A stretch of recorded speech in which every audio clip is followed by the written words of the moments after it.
Hello everyone and welcome back to Rulebook Rundown. My name's Alan Paquette and today we will be doing the ultimate Tidal Blades lore and solo experience. So we're going to be doing a lot of lore stuff and also a solo playthrough. That may not go as well as the lore stuff, but it's okay, we'll try our best. So before we get into the game, we need a little bit of backstory. So here we go. The Tidal Blades. And all this story is going to be from the art and lore book for Tidal Blades, as well as some entries from the rulebook and almanac from the game itself. So, here we go. The Tidal Blades. Hang on. There we go.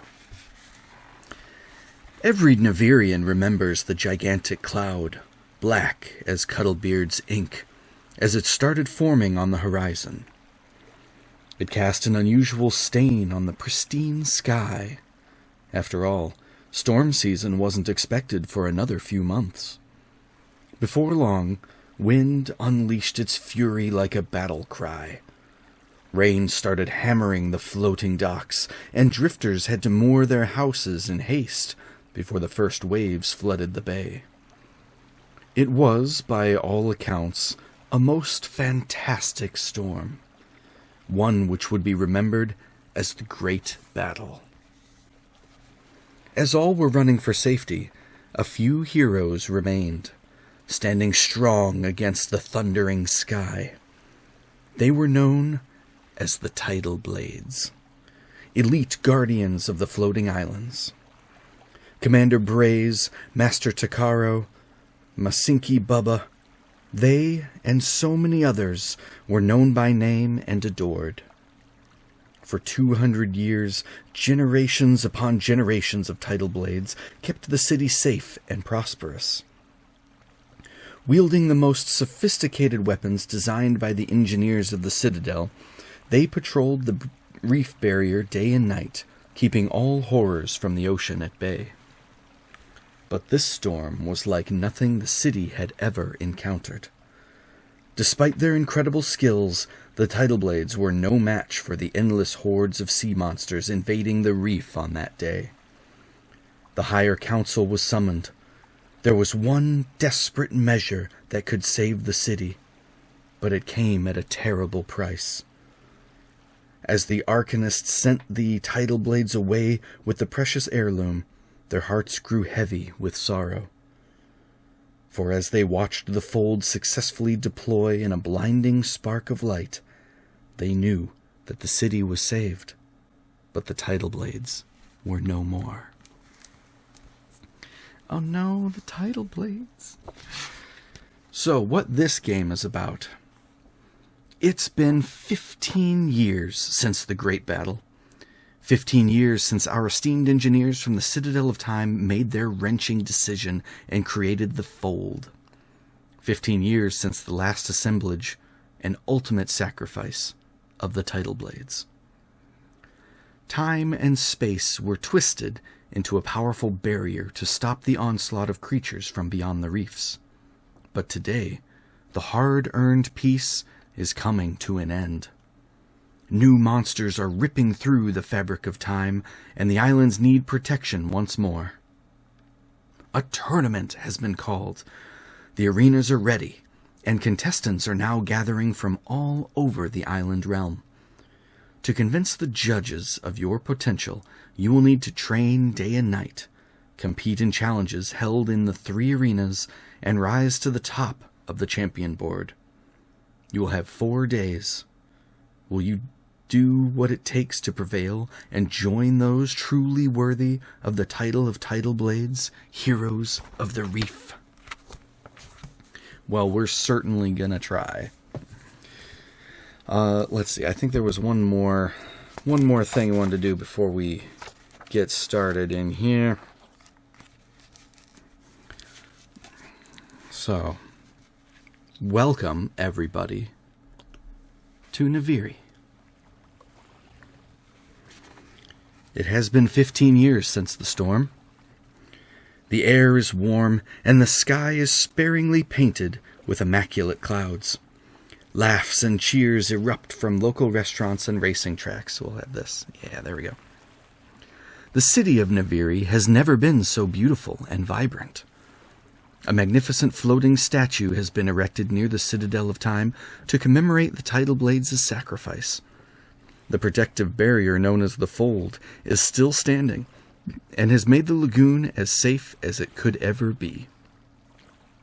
Naviri is a city like no other. Officially founded 300 years ago on a day remembered as the Unification, it is now home to a wide variety of species who live and work together, sharing a common culture. Despite their differences, species like turtles, nagi, salamanders, and fish folk have all found a way to ensure a comfortable, meaningful existence to all inhabitants. The very creation of Naviri would not have been possible without this cooperative spirit, and, as strange as it appears to desert traders reaching the city shore for the first time, it is an essential piece of city life. One particularity of Naviri is the trade system. People have historically bartered in fruit. Many still do today. But over time, they have been replaced by shells as the universal unit of currency. Fruits and shells.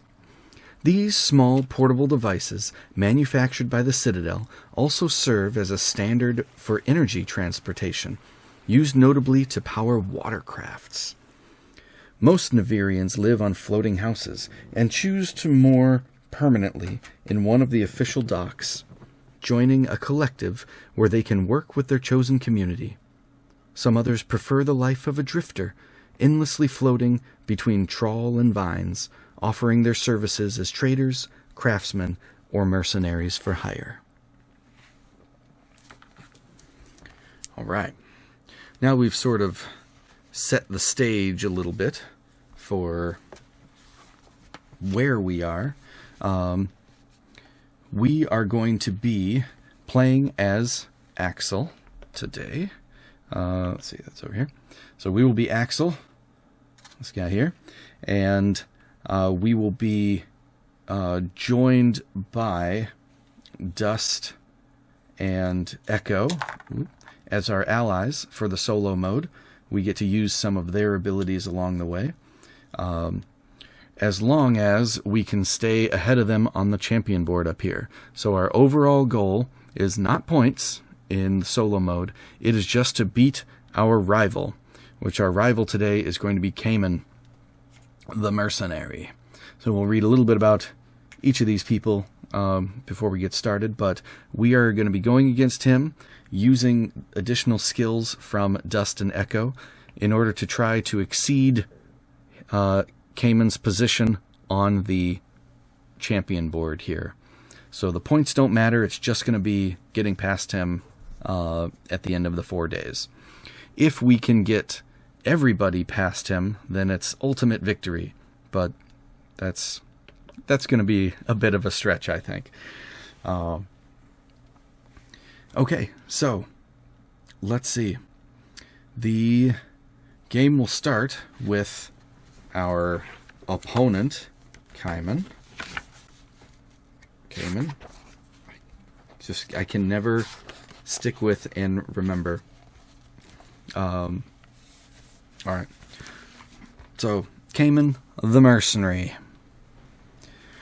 Cayman is a trained mercenary who hunts dangerous creatures for a living.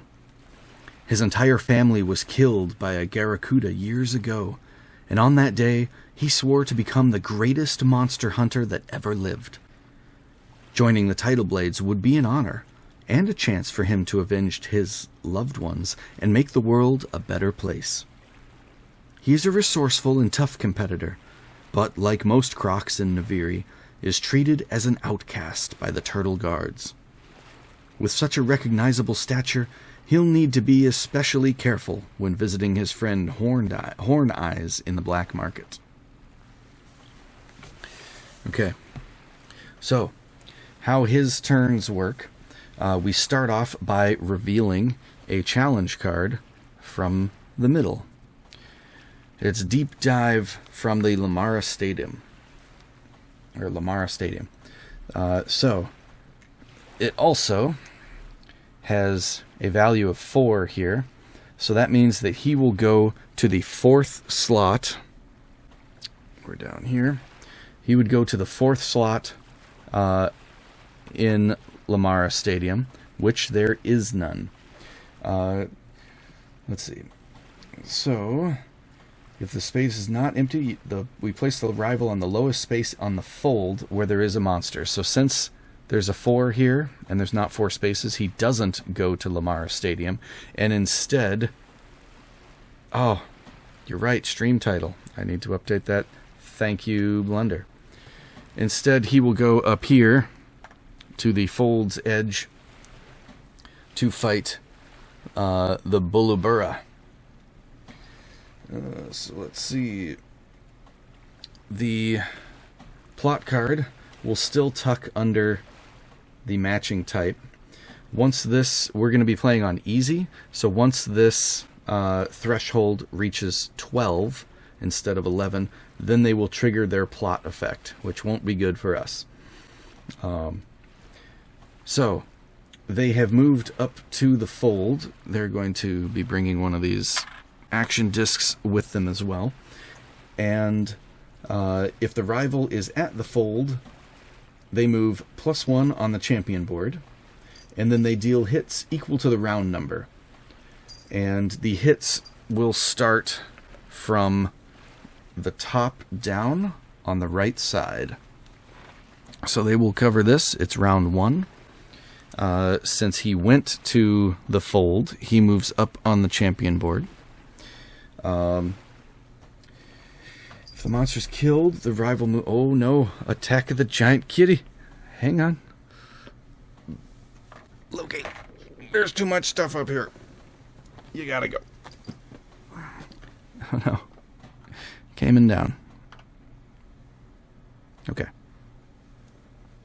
If the monster's killed, the rival moves an additional.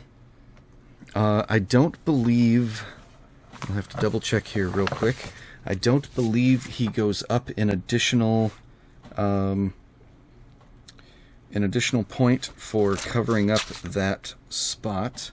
But let me double check here. Round number, ignoring all restrictions.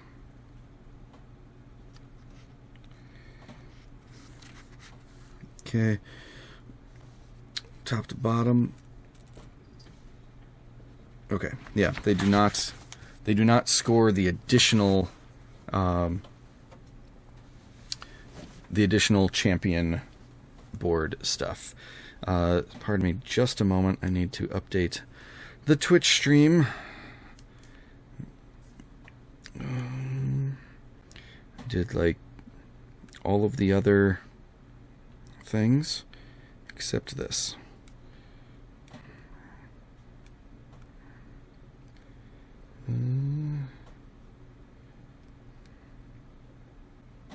How do I do this here?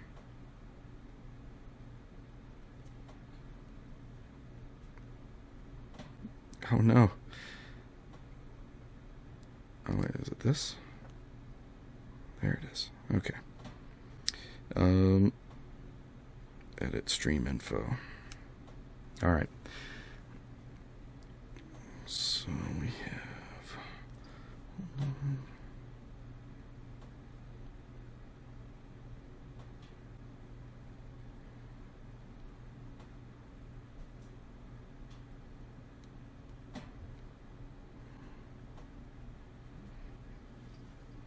All right.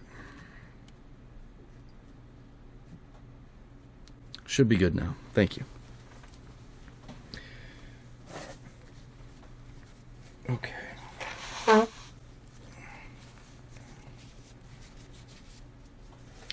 So, they have gone to the fold.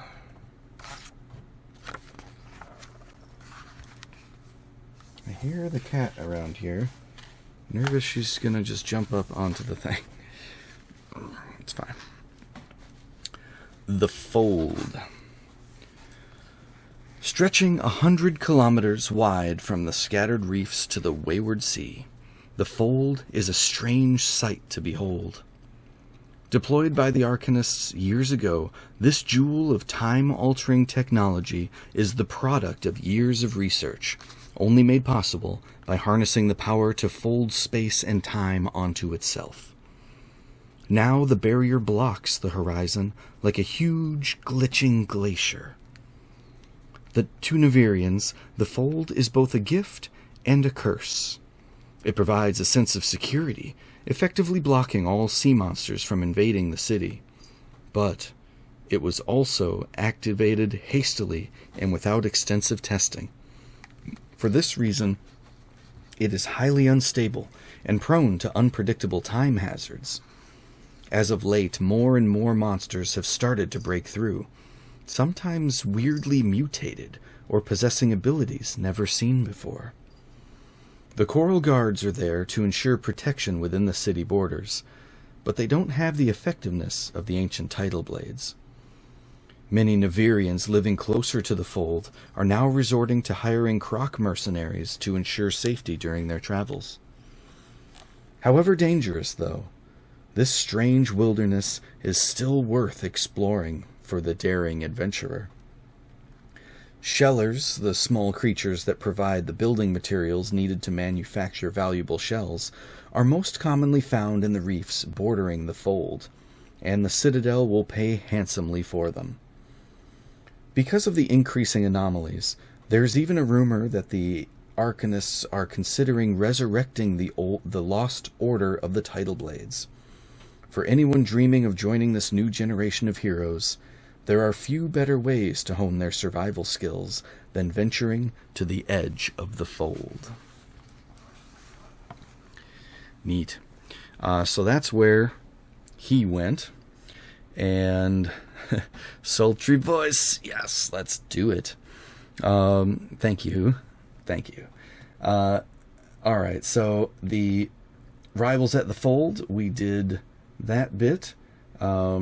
We don't have any hatched plots, and the judge doesn't matter there. So now it is our turn for Axel. Who's Axel, you might ask? Well, let me tell you real quick. Axel is the son of Braze, a famous Tidal Blade who disappeared 15 years ago when the Fold was deployed. As a half-Nagi with a human father, living under the shadow of his legendary mother wasn't always easy. Axel found his calling when he started racing at a young age, and has now become a local star at Lamara Stadium. Known for his showmanship and wild stunts, he'll need to turn inwards and confront his past if he truly wants to follow in his mother's footsteps and embrace his path as a Tidal Blade. Axel is also from Twisted Metal, yes. He sort of has wheels for hands. He has his arms locked in those giant wheels, so he assumedly uses his hands to control the wheels and to drive around. But he does at the start put his arms into that contraption. And then in his ending, he rips them out of that contraption, and it's not so good. Anyway, all right, so we are Axel here, and we want to get more points or higher up on the champion board than our rival. So we start off with a few challenges that we can do. We have a few dice, we have some resources, and we start off with the racing engine. Whenever we visit Lamara Stadium, we move the boat in extra space. So that's kind of showing his aptitude for this kind of bit here. As much as I want to start off going to Lamara Stadium, our challenge that we have for there, the high-speed joust, can potentially increase a trait by 3, but we don't have 3 dice. So I think we're probably going to start off heading to the Chronoseum, to try to unlock the Yamazi crate, because then we will be performing a challenge at the spot with the judge, and that will give us bonus stuff. So we will come up here to the Chronoseum, and this is a blue challenge, so let's try for the, let's go to the guard tower here in the Chronoseum. Alright, and going to this space will give us an what is this? Initiate, blue initiate die. That'll go to our active dice section. And let's learn a little bit about the Chronoseum.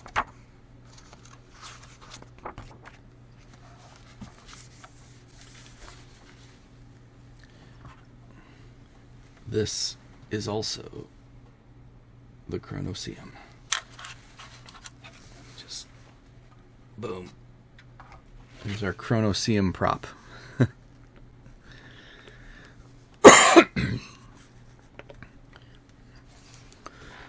Originally constructed as a fort to protect citizens from the crab-infested mudflats, the Chronoseum has since been repurposed into a stadium open year-round. In contrast with Lamara Stadium, which is known for a more exuberant type of entertainment, this arena is imbued with a deep respect for ancient military traditions.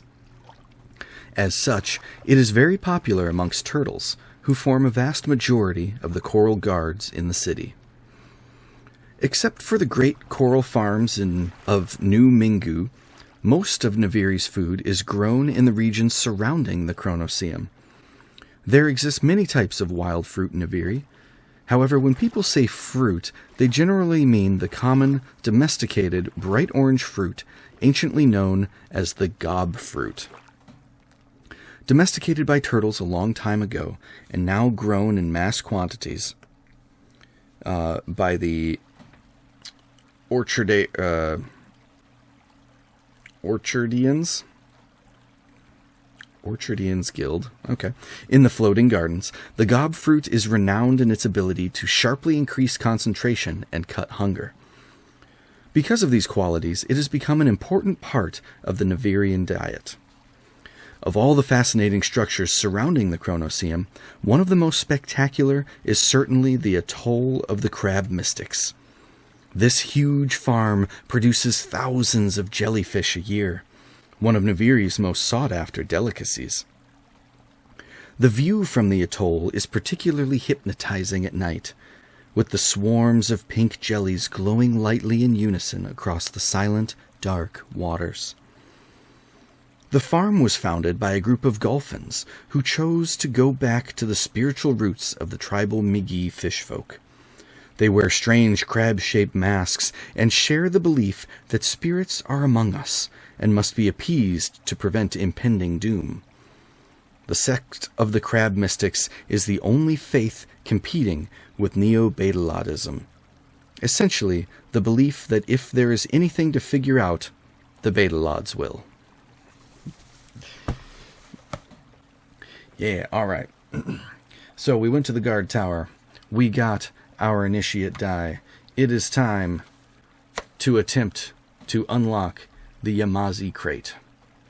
So, this has, in order to succeed at the challenge, we have to roll 1 synergy. And we can also choose to push it to gain an additional synergy. And there are some special rules for solo mode of each time you complete a challenge, you can discard a card that has an equal or lower points from the matching plot column.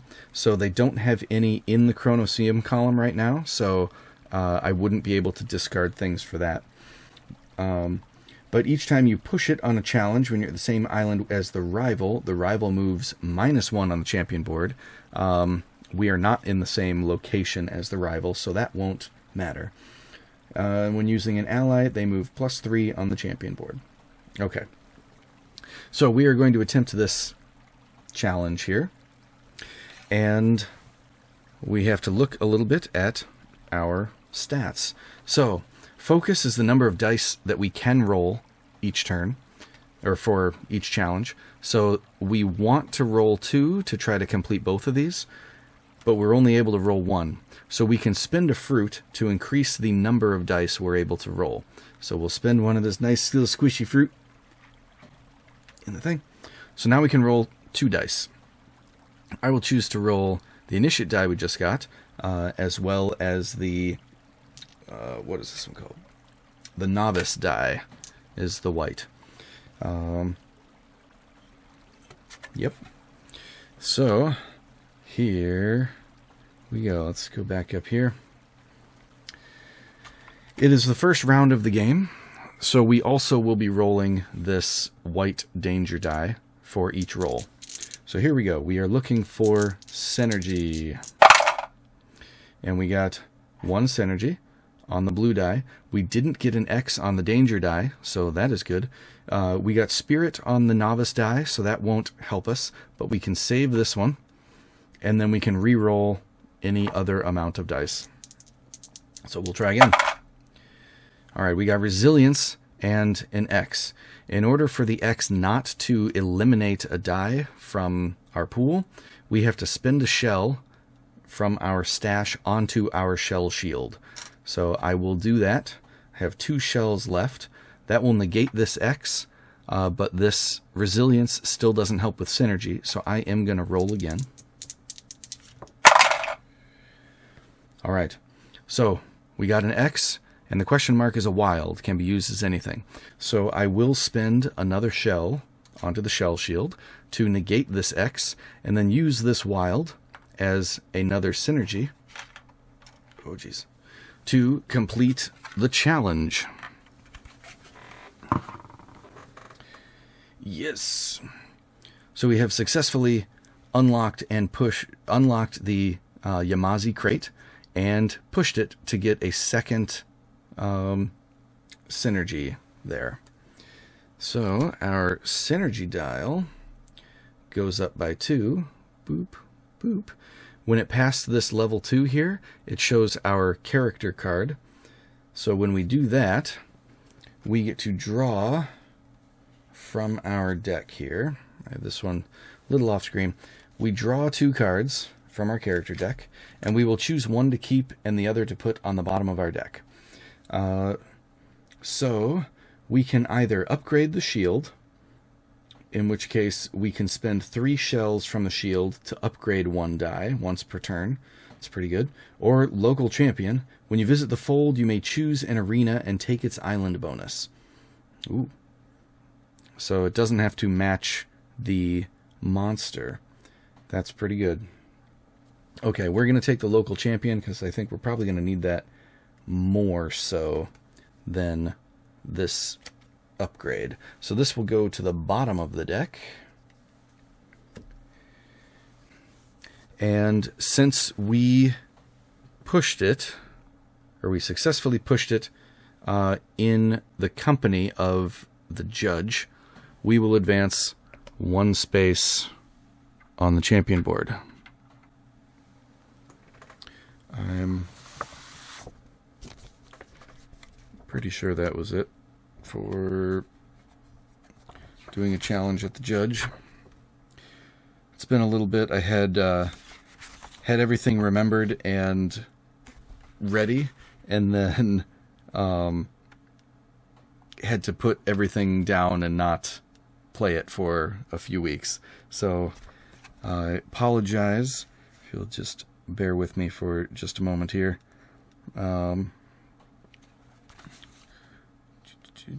Challenge.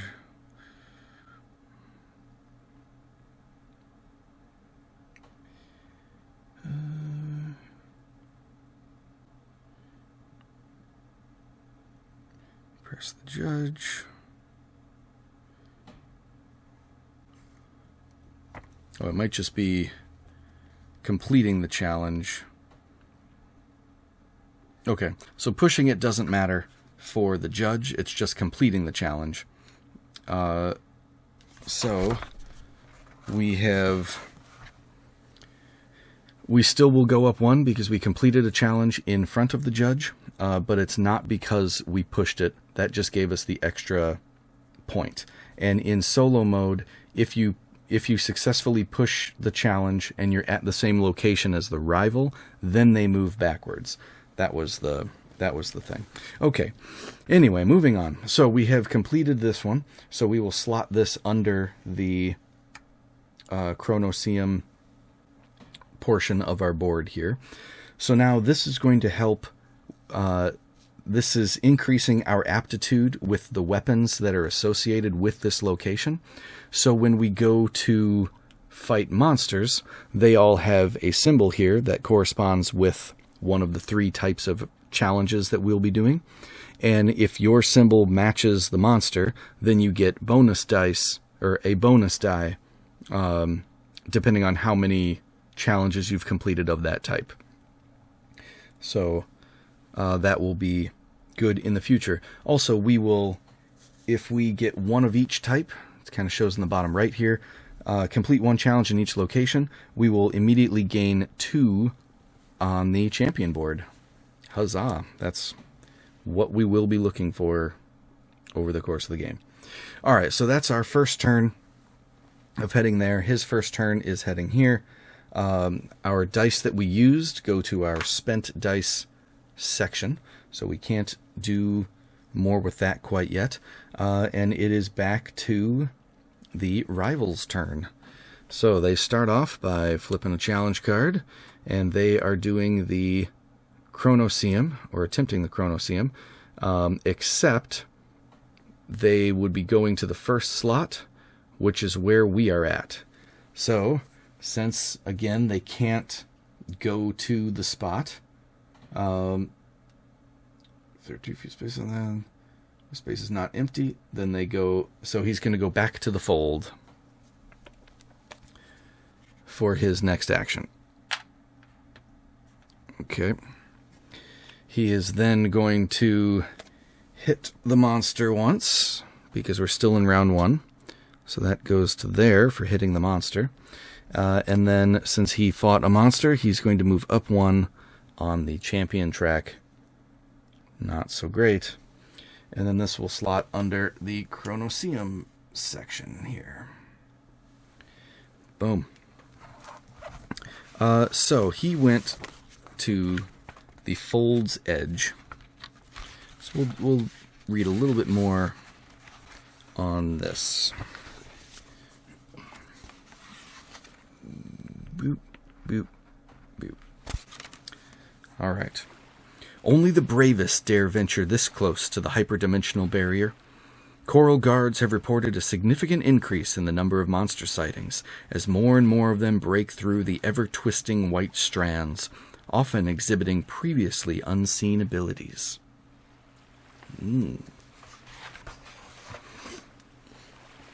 All right. So it is our turn.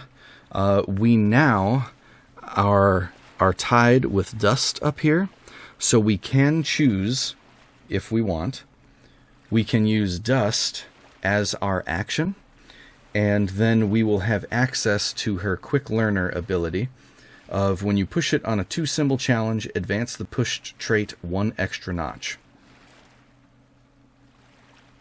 Cool. Unfortunately, we only have 1 die. We do have a 2-symbol challenge, but we don't have enough dice and stuff for that. So let's see, what do we want to do? I think we want to try to increase focus, but don't have too much. So up here there is the Glass Forger's Duel, and otherwise there's the King of the Spire. That's a lot of dice though. All right. I think we will go... Oh, I forgot a thing. On this turn, after going to the Chronoseum and getting our stuff for the guard tower, we also should have drawn a stunt card, because that's the location bonus for the Chronoseum. So we can spend 1 stunt per turn, and it is based on our spirit level. So for this one, if we were to use this right now, we're at spirit level 1, so we would be able to refresh 1 die. But as our spirit level increases, we get more and more benefits from this. Alright, so we'll put that there. Anywho, Citadel of Time. Let's go. Let's do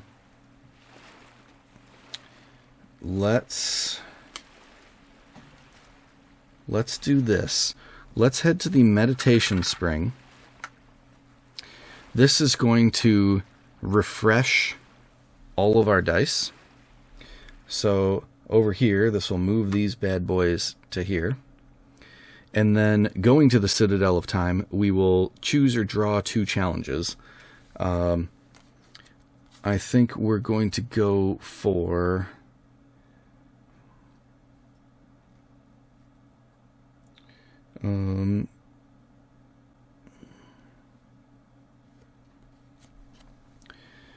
we'll go for the King of the Spire, and then that replaces, and then we'll go for the top deck card. Whoa. Well, that's a lot of focus. We don't have that much stuff, though. Okay, so we have done that at the Citadel of Time. Let's learn a little bit about the Citadel of Time.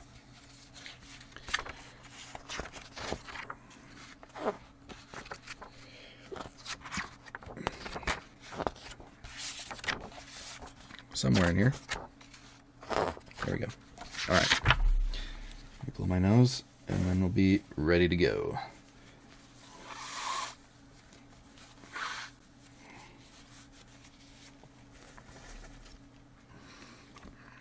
Alright.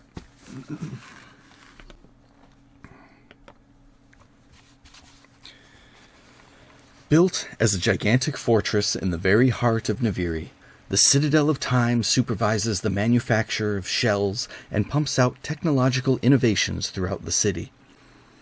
While the industrious tasks are matters for the engineers, important decisions fall in the hands of the arcanists. With hundreds of bureaucrats devoted to city management and productivity, the Citadel is, in every sense of the word, the cerebral center of the floating islands. The Citadel of Time is composed of 6 levels, starting with the Meditation Spring at the very bottom. The communal hot baths are accessible to everyone and provide calming waterfalls and a chance to restock their freshwater supplies, thanks to one of the few desalination units in Naviri. It is followed by the Collective Center, which handles city affairs, permits, and disputes. The remaining floors, which include the Shell Factory, Research and Development Facilities, and the Arcanist Chambers, have highly restricted access. In the unlikely event to be granted a visit, one who climbed all the way to the top would find the Betalod Sanctuary. The cave-dwelling pink creatures known as Betalods might not look like much to a foreigner, but they have affected the history of Naviri since they were first discovered by hunting parties centuries ago. The reason has much to do with their incredible intellect. When in a sleep state, Betalods can think collectively, an ability they use with the high engineers and arcanists to compute complex calculations. Betalods are genetically programmed to be trusting of others. However, this naivete can be easily exploited. In the past, this led to the horrifying events that launched the Scatter Years. Nowadays, all Betalods are secluded and kept under close protection by the Coral Guards. They are considered mystical and nearly godlike by the Navirians, and the only accessible Betalod to the general populace is Master Wu. He can generally be found in the Guild of Time right next to the Temple of the Breaking Wave, the legendary martial arts academy that trains all future Coral Guards. Cool. Echoes of Betelad. So cute. Okay, so Meditation Spring. We refreshed our stuff. We drew some challenges. That is the end of our turn. Alright, so we are back to Cayman's turn. And again, we draw a challenge. It is for the Droska Ring. And it is a 3. So we actually do get to come down here. And he goes to 1, 2, 3. The third place here in the Desert Caravan. Okay. When he goes to the Droska Ring, he will discard a market card and refill that space. He discards the card that's equal to where he's at. So since he is on the bottom, he is getting rid of this. Whoop. And this one comes out. Okay. The Droska Ring, you might ask. What does that entail? Well, let me tell you a little story about the Droska Ring.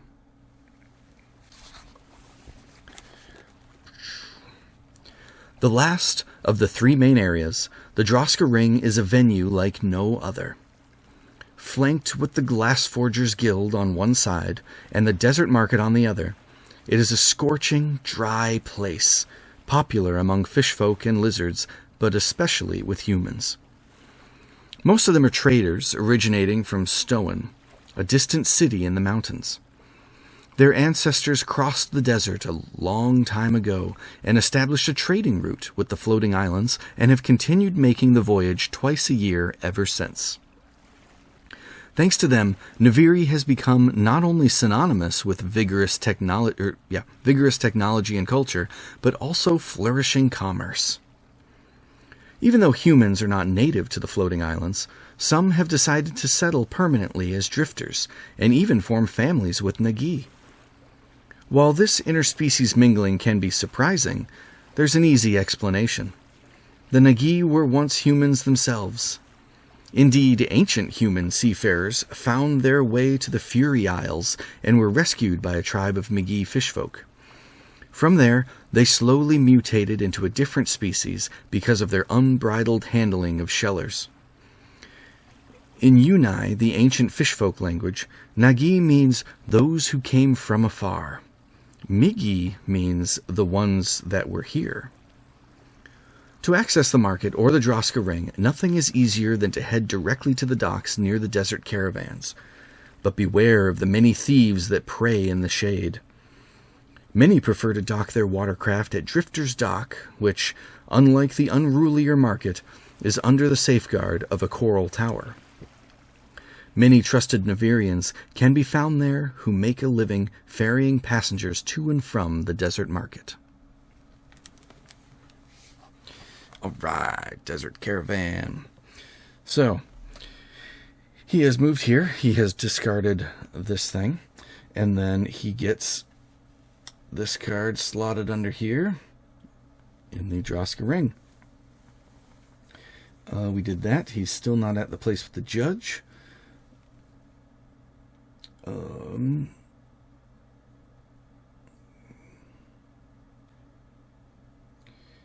And then it says, if the rival is not at the fold nor at the judge's location, draw an extra challenge card and add to the matching plot column, but don't move the rival.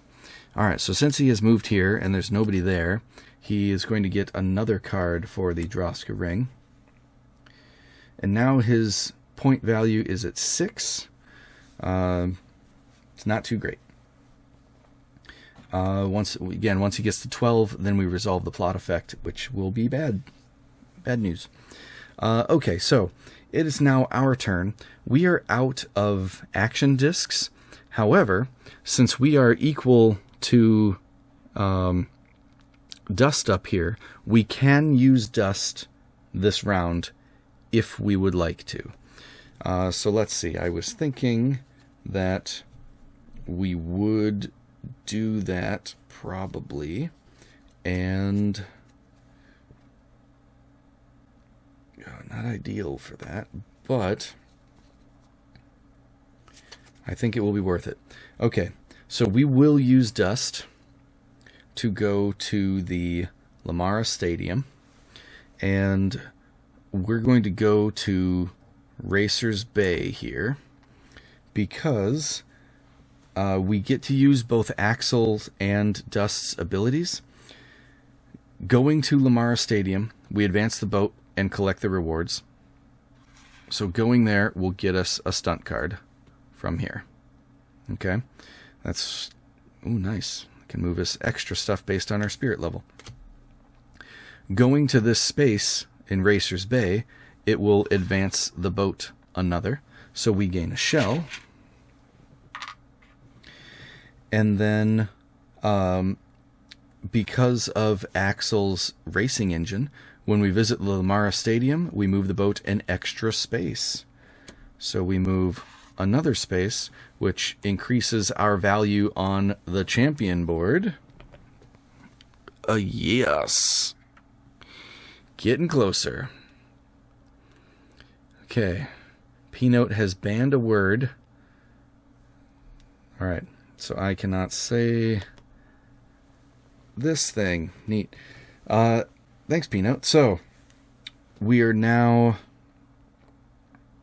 in Lamara Stadium. This is the last big area to read. And hopefully, P-Note's ban of a word will not mess this up.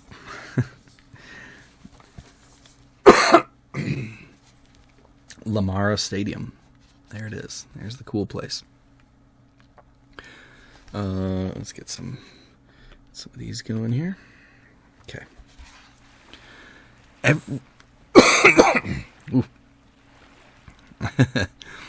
Every year, crowds of enthusiastic drifters start flowing in from all corners of Naviri for a huge week-long festival called the Tournament of Heroes.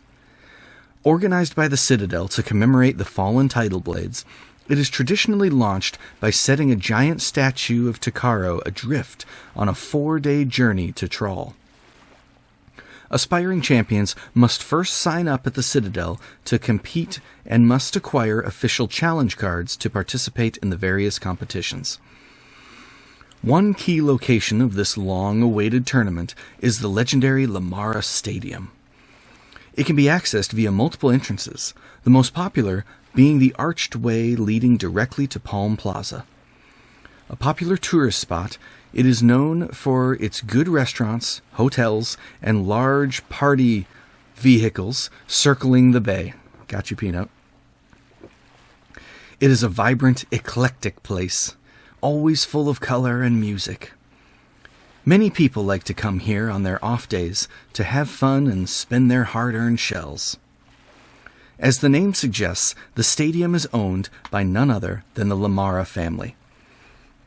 As founders of Lamb Collective, the Lamarans built their fortune a long time ago by rejecting the old, archaic ways of the Travelers Guild and being the first to successfully manufacture small, lightweight watercrafts created specifically for high speed and maneuverability. Featuring new stylish hulls entirely made of mint glass, the first Lamb K watercrafts were powered by a novel source of energy developed in close collaboration with the engineers. Huge and cumbersome at first, these shells were constantly reimagined over the centuries until they became the small nautilus-shaped devices now omnipresent in every home. As for the watercrafts, they have also been much refined over time, although a beautifully preserved model of the Lamb K can still be admired in the Lamara Museum. Today, the legacy of the Lamarans rests in the hands of the remaining members of the family, two respected and influential Nagi sisters named May and Barbary. All right. So, the plan for Lamara Stadium and doing the meditation spring ahead of time is that we are going to attempt the high-speed joust here. Our focus is still at 1, so we're gonna spend 2 fruit, our last 2 remaining fruit, to be able to roll 3 dice instead of just 1. And we will roll all 3. We're going to attempt to get to the push it, because then that's going to be able to trigger Dust's quick learner, and we'll be able to advance Spirit an additional time. So hopefully that will end up going as well as we hope. Alright, so here we go. We've got the danger die. We've got all of our dice. We are looking for the spirit symbols. Here we go. Alright, so we have a wild and not a spirit symbol. We will spend a shell to negate this X. And we will just try rolling them both again. That's the same thing we just had. Uh-oh. Alright, so we can spend our last shell to negate this X.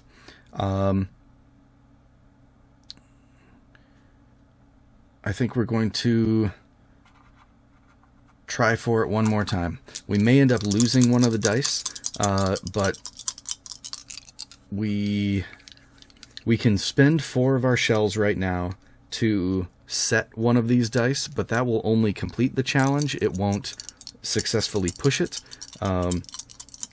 which is what we're really trying to do. So we'll cross our fingers we don't get an X. Bummer.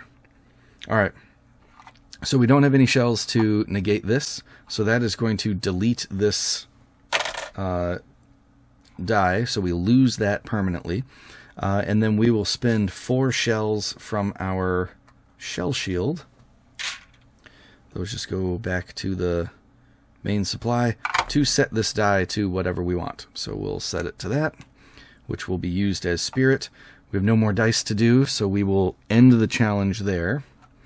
We do successfully complete the challenge because we have the 2 pieces there, but we unfortunately do not push it, which is what her ability would be. When you push it in a 2-symbol challenge, advance the push trait an extra notch. We did not push it.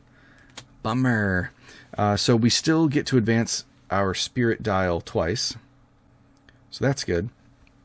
But we do not get to... where'd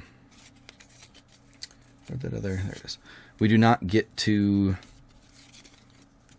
push it, unfortunately.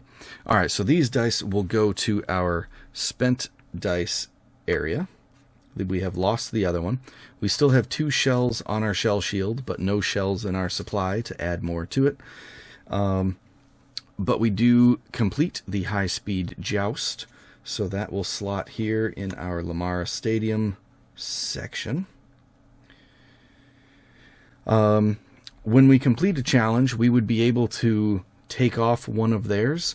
However, it has to, the point value has to equal or be less. So since the challenge that we completed was a 2-point challenge, this one is a 4-point challenge, we cannot get rid of this one.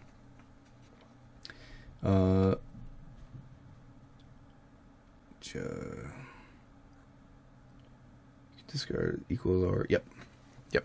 So we do not do that. Now that we have used Dust, she advances 3 spaces, 1, 2, 3 on the champion board. So we can't use her again until we get up to that corresponding space. Also, regardless of whether we used her ability card or not, that will go to the bottom of the deck, and the next one will flip up. So this one is the Scarab Compass artifact. Market cards cost you 1 less fruit, or you can discard this to gain shells equal to your resilience. Interesting. Okay, our spirit level is 2 now. We could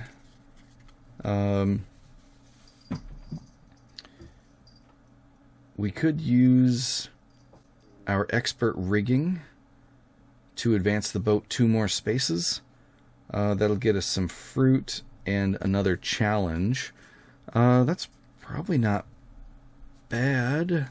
None of our other challenges have spirit on them, so it might be a while till we get to increase that. So we can do 1 stunt card per turn. So we will do expert rigging. We're at the Lamar Stadium still, and we will move the boat forward extra spaces equal to our spirit trait level, which is 2. So the boat moves to here, and we get 2 fruit, and then to here at the bottom is a challenge card we get to draw. So this stunt card is discarded. We will gain 2 fruit. Boop, boop. And we get to draw a challenge card. Alright, let's see, what do we want? We need to go to the Droska ring. Do we have Droska and Focus? There is. Alright, we'll take this Glass Forger's Duel challenge card here. And it replaces with Bay Bruiser's Battle. Alright. So then, that is the entirety of the turn. We're not up at Echo's location on the champion board yet, so we can't use Echo. The rival is out of moves, so that will be the end of the round. At the end of the round,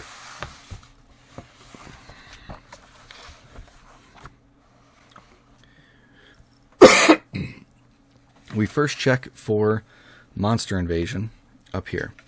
So we roll the monster die. If we roll a 6 through 8, then this monster will invade. The invasion penalty is we lose a die. In the normal game, if you have at least 1 hit on the monster and they invade, you do not suffer that penalty. In the solo mode, since everything is against the rival, you have to have more hits on him than the rival in order to avoid that penalty. So we don't have any hits. So if he invades, we will lose a die, which will be super bad. So let's see if he invades. Not in the Chronoseum. He does not invade. Whew, thank goodness. Alright, so then this monster will advance down here. And then a new monster will come out. The massive hagworm. Alright. Then we refresh and upgrade our dice. So that's going to be based on our... Oop, wrong one. Based on our resilience level. Is how many dice you get to refresh and upgrade. Our resilience level is 1, so we only get to do 1 die. Let's see. I think we're going to go for this blue die. So we get to refresh that and then upgrade it. And we will upgrade that initiate die into an elite. Yes, an elite die. So now this has higher chances of, or basically a guaranteed chance of getting either resilience or synergy. So that's a thing. So we did that for our 1. We now return our character and all the action discs. So he comes back here. We get this disc back. Dust goes back to her card. Cayman goes back to his thing.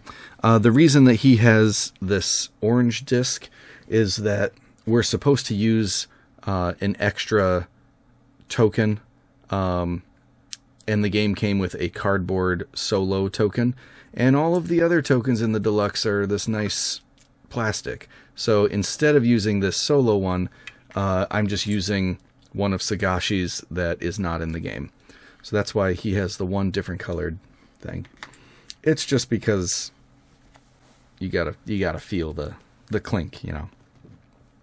Alright, so we've returned all of the things. The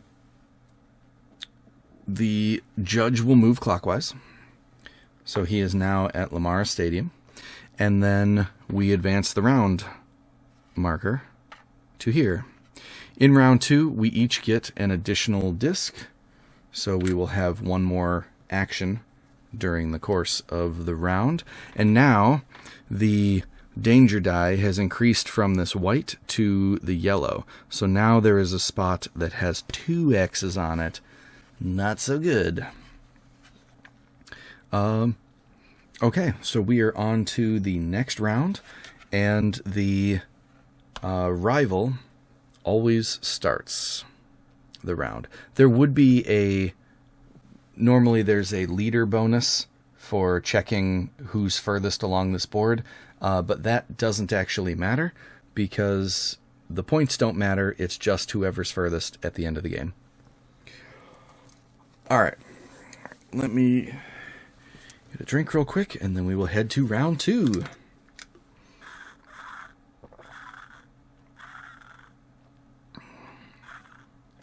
The game will start moving a little bit faster, mainly because we've read through the big main story stuff. All right, so they go first. So we draw a champion or a challenge card. He's going to the Chronoseum in the first spot. So he is going to be going to the guard tower in the Chronoseum. There's not an additional effect that happens for him at the Chronoseum. Let me just double check this. If he's there, or if he goes to a spot and the judge isn't there. I don't remember that from the thing.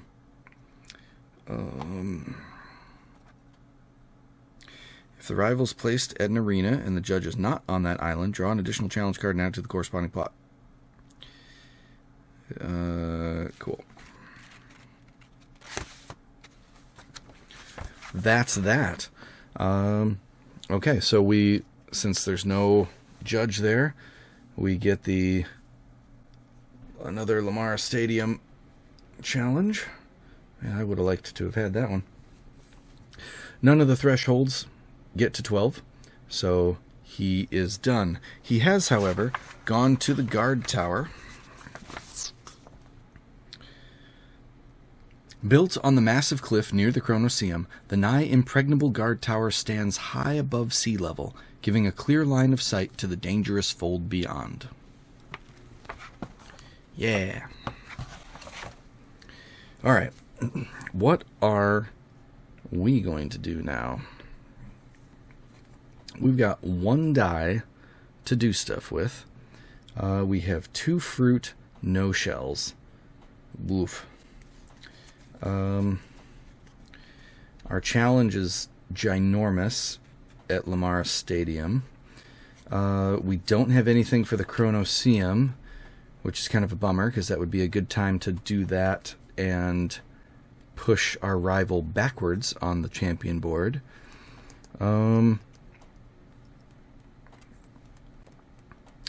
Let's see.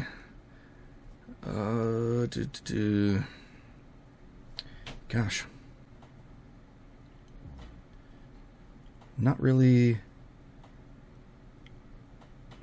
great options here.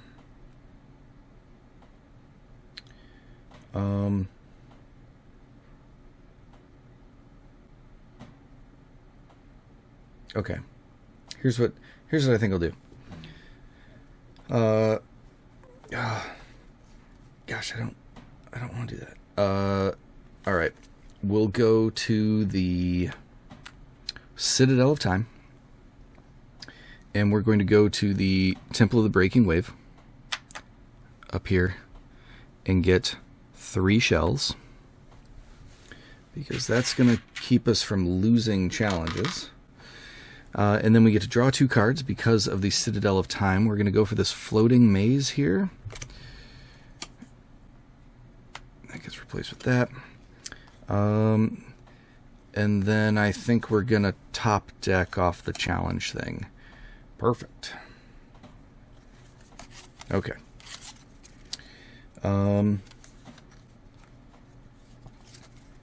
Yeah, so the Temple of the Breaking Wave says, the famous Academy of Martial Arts is where all the Choral Guards are trained. The temple has been generously giving free training, supplies, and challenge cards during the tournament. A noble gesture toward the future Tidal Blades, and a good way to promote their ranks to new potential recruits. Alright, we can't complete challenges at the Citadel of Time, so that is going to be it for our turn. So we are up to Cayman again. He is going to go to Lamara Stadium. Bummer. And he goes to the first slot here. So he is going to this spot here. He moves the boat one space when he goes to Lamara Stadium. And he is at the place with the judge. So what was it that he does? He moves +2 on the champion board. Oof. Ooh, that's rough. 1, 2. Alright, we're gonna try to stop some of that nonsense. Okay, so checking his plot stuff, we're at 6 here. 6, 6, and 2. So we're good on that. It is now our turn. So I think we're probably going to try to go down here too. Let's see. More shells.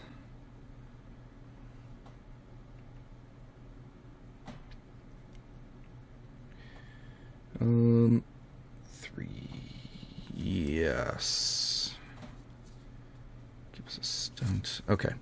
All right. So we are going to move down here as well, and we're going to try to do some stuff. All right. We're going to go to this 2 shell spot to gain 2 shells. Going to Lamara Stadium advances Babs's yacht. Nailed it. 1 space. When we get to the start space, we can increase any trait by 1. So we're going to increase our focus by 1 so we can draw, or we can roll. Oh, no.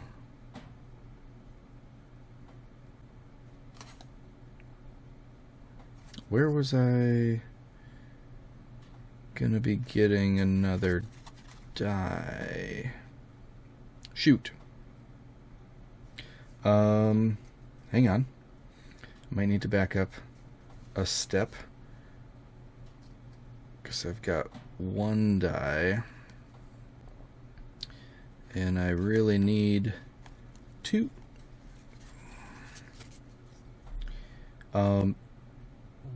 Okay. Instead of doing the Temple of the Breaking Wave up here for the 3 shells, I'll use the Meditation Spring to get this die refreshed. So I put back 3 shells. Okay. Then I definitely will go to this spot to get the 2 shells, which I got. We advance 1 for going here. Axel's ability card lets us advance again to get a stunt card. We can refresh a number of dice equal to our spirit level. Neat. That's going to be handy. Alright, so now we have 2 dice available. We've got 2 focus, so we don't have to spend any fruit. We're going to attempt the floating maze. Alright. Where's my thing here? Before that, they went to the Palm Plaza. Standing just a short trip away from the busy racetracks, Palm Plaza is a place full of music and fine restaurants, a favorite of contestants who want to freshen up and plan their next move away from the training grounds. Then I went to the repair shop. A watercraft's engine will drain shell energy in a snap when pushed to its limits, which is why many drifting repair shops keep shell replacements handy. Okay, so now we are going to attempt this challenge here for the 2 synergy. And we're going to use both dice because our focus is at 2. We have to use this yellow die for the second round situation. Oh, yeah. Oh, wait, we need... Okay. Well, this one gets us there. And then there's no X showing, so we can reroll for freezies.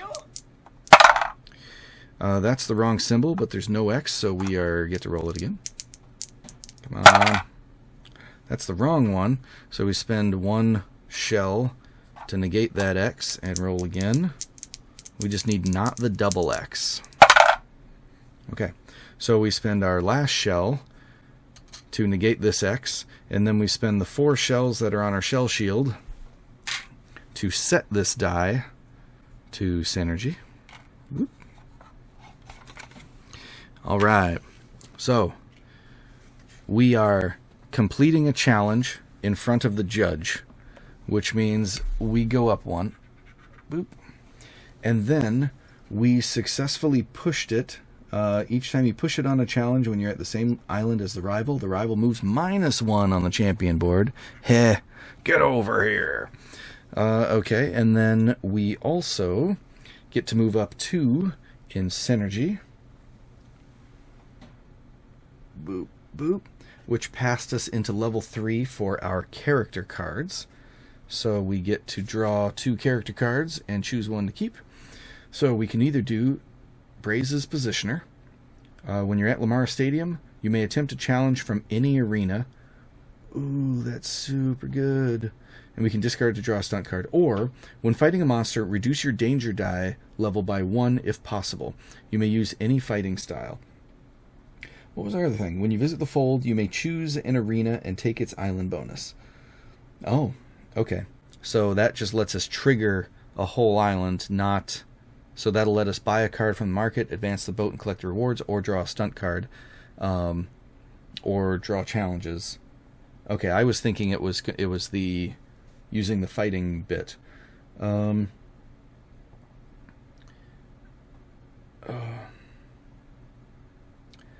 The being able to like constantly do Lamara Stadium and be getting bonuses as well as being able to do challenges anywhere is super good, but we need to rely on doing challenges in front of the judge to get points on the champion board, in which case that won't help for that. So I will do the Daring Improviser. Reduce danger level by 1 if possible, and then you may use any fighting style. Alright, so that way if we do kind of double down on a particular type, like we have just now with the floating maze in Lamara Stadium, we'll be able to use that bonus instead of whichever one it currently is. Alright, so this one goes to the bottom of the deck. We won't be seeing that again. Our dice go to the spent die, and then the challenge that we completed is a 1-point challenge, so that means that we can discard a 1-point challenge from their board, matching the same type. That's the same challenge even, almost. Wind the water gears and the floating maze. Cool. Alright, so I'm keeping the floating maze. That's what I did. So that will slot under here as a second card for that. And then theirs will get discarded to the bottom of the challenge pile. That lowers their threshold a little bit. And I think that is our turn. We can do a stunt card. We're out of shells. We've got 2 fruit. We need to improve our resilience. So this should be our next one. Maybe we can... Alright. We're going to...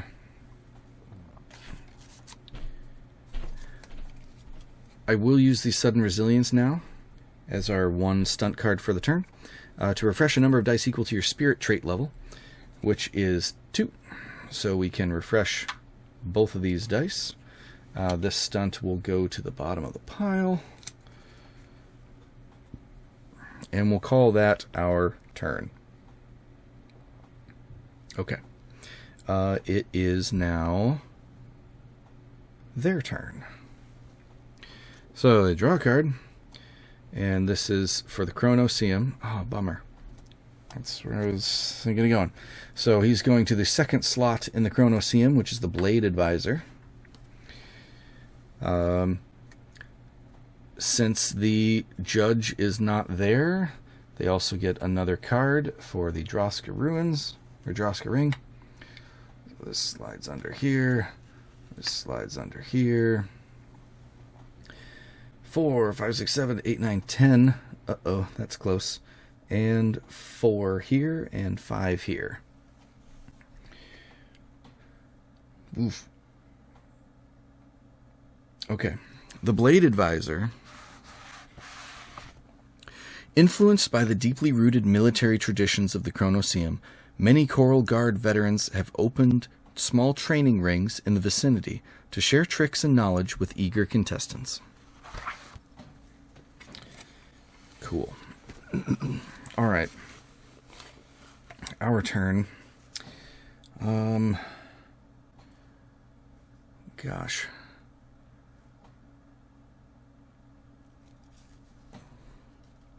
Well, now that he's there, I guess that is a little bit better for us. So we will go... Oh, we got no shells. That's risky business.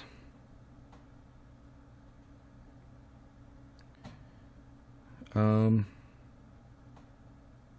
we're going to risk it anyway. So we're going to use our last action disc to go to the Floating Gardens. This gives us a novice die and a fruit. I think it was a fruit, right? Yeah. Novice die and a fruit. And we draw a stunt card for going to the Chronoseum. When fighting a monster, upgrade a number of dice equal to your spirit trait level. Ooh, that's pretty good. Alright, now we will attempt the Broken Bridge challenge for the 2 resilience, so we can start increasing our resilience. Our focus is 2, so we don't have to spend anything to use dice. However, since we don't have any shells, I will spend 1 of the fruit to roll all 3 of our dice. So this may be a bad idea, but we're going to try it anyway. Alright, so we have our danger die, we have all of our dice. We're looking for 2 resilience.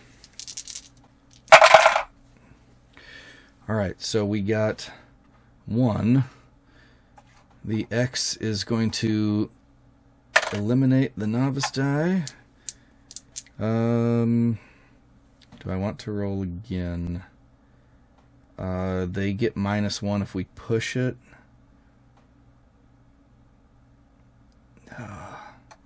Is it worth trying that?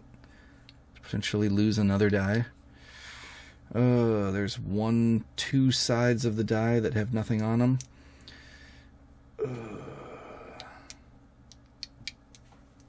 Alright. Didn't say I was good at the game. Oh, that would have been amazing. But that's the wrong type.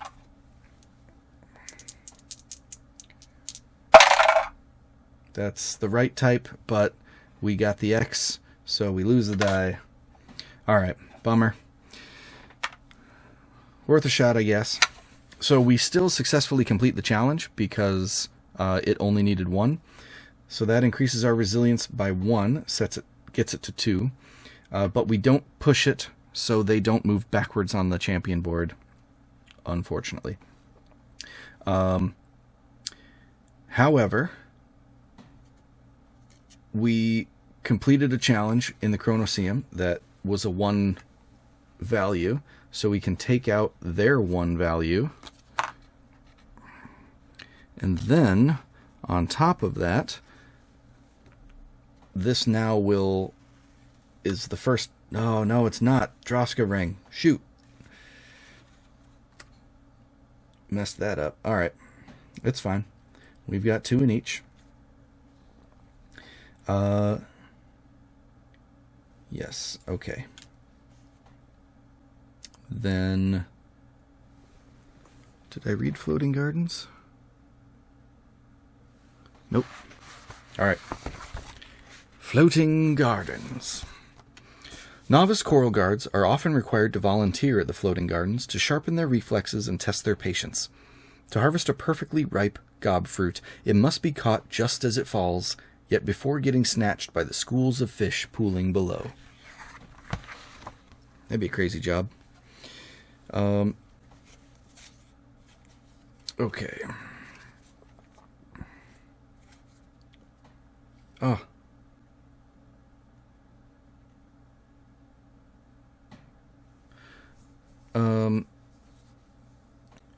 Can I use a stunt card during a challenge? Because had this stunt card, we're at level 2 for spirit, which is a shell. So I'll look that up real quick. And if we can, then we could use this stunt card during that challenge, gain the shell, negate that last X to get the push it successfully to lower his thing and increase resilience one more. Let me double check that. If we can't use a stunt card during a challenge, then that will be no good. You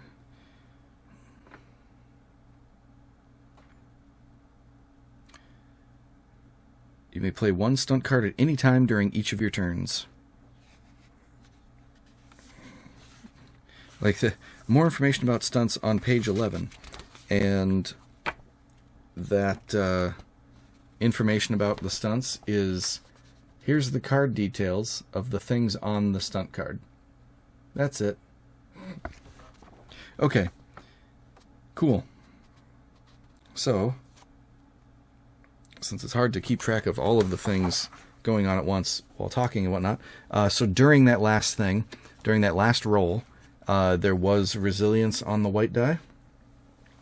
So I can use the stunt card to refresh a die, which won't matter because our dice are going to be in use, and gain a shell.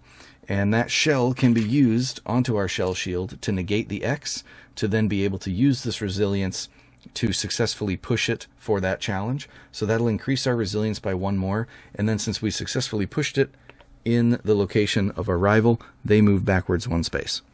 Okay. I think this is fine.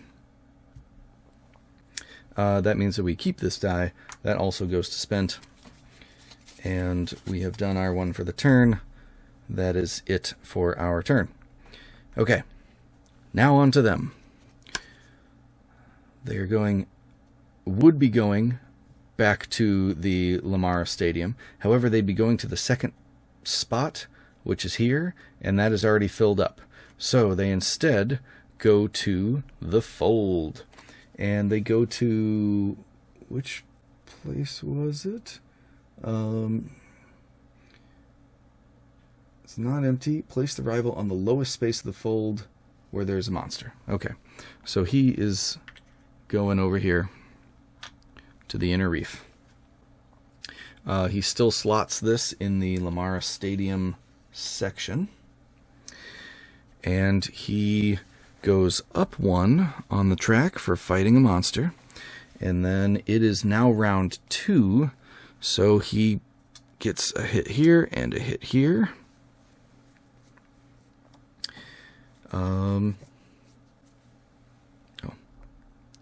Those 2 hits.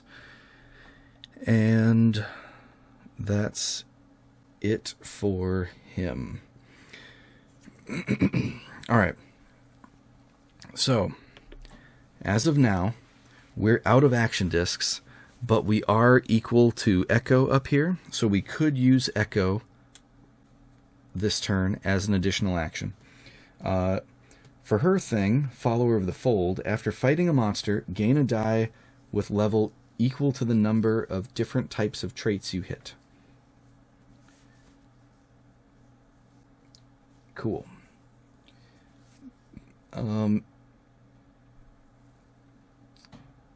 So we can use any fighting style, thinking about potentially going and fighting. With our current upgrades, we could take the bonus from any of the other places. Then we can reduce the danger die level by 1 back to the white, and then can use any fighting style. Doesn't have to match the thing, so that would get the bonus die of a level 2 thing. But we don't have enough dice. What was our other one? When fighting a monster, upgrade a number of dice equal to your spirit. But we don't have dice. We need to refresh dice before we go, but we can't really do that. Bummer. All right. So a thing that when I was setting this all up, we had kind of talked about and decided to probably do during this playthrough. Normally, you will not, if you're doing a solo mode, you don't use the Angler's Cove at all, because that'll give you outcast tokens, and then it's all going to be based on points at the end of the game. So what I had thought for it to kind of keep it in there, I had already set it up and all that stuff anyway, was only our allies can use it, because they're not as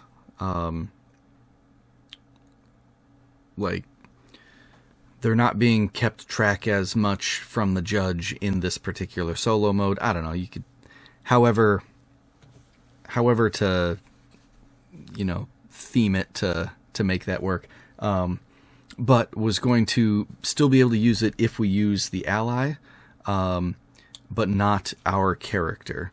So I think I will do that.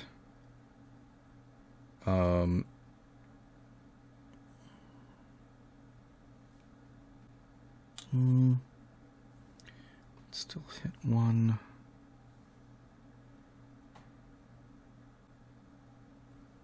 Yeah, we'll do that. So we're going to use Echo to go to the Angler's Cove coral mine here to gain a novice die, and then 2 fruit, 2 shells. Novice die, 2 fruit, 2 shells, and we are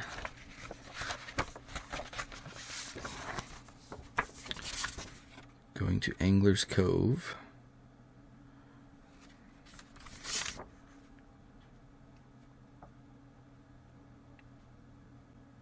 Okay.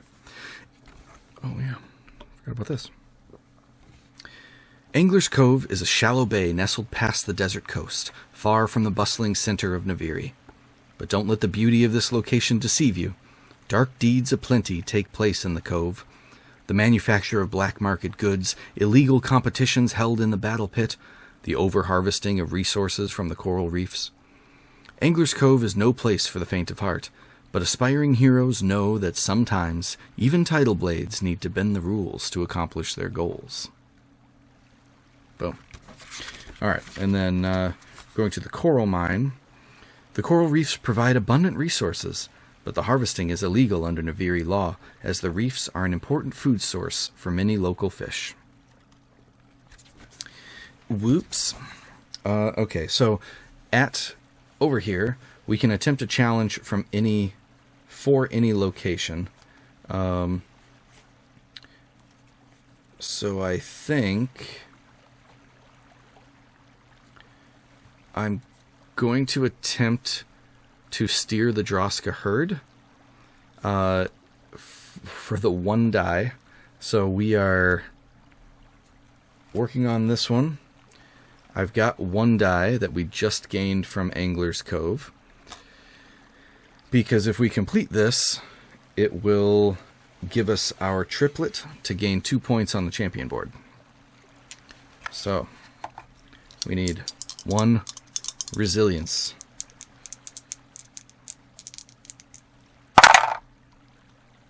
Okay, That's 1 resilience. It's the double X. We do have 2 shells available from this current thing. We just blasted through all the resources that we just got. All right, so that cancels both X's, and then we get our resilience. We have successfully completed the Steer the Droska Herd, so we increase our resilience trait by 1. Boop. Doesn't quite get it to 3, unfortunately. Our die gets spent, and then we get this underneath. We have now completed a set of 3, so we get to move up 2 spaces on the champion board. Oh, yeah. We're tied, baby. That's the end of Echo's turn. So her Follower of the Fold ability did not get used. Goes to the bottom. Next one pops up. Wisdom of the Ancients. You may use your synergy trait level in place of resilience. Well, that would have been good, like, right now. Oh, well. And Echo also moves up 3 spaces. 1, 2, 3. Okay. It is now Cayman's turn, but he is out of discs. Goes back to me. We are ahead of Dust. Market cards cost you 1 less fruit. We don't have any dice to do anything with. We could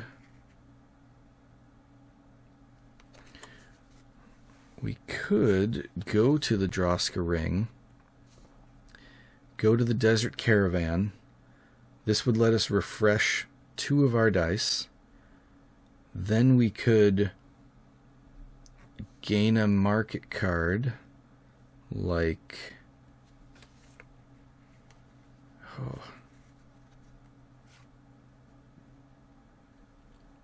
The 5 shells.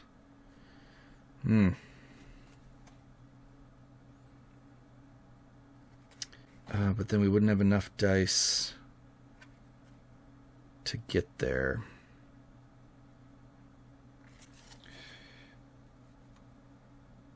Okay.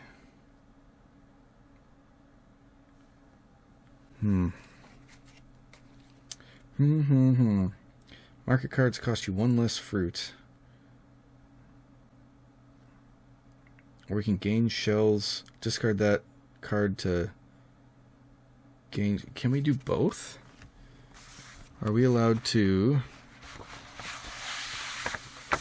I think there was a thing for the artifacts. Because if we can use the ability and then discard the artifact, that would be amazing.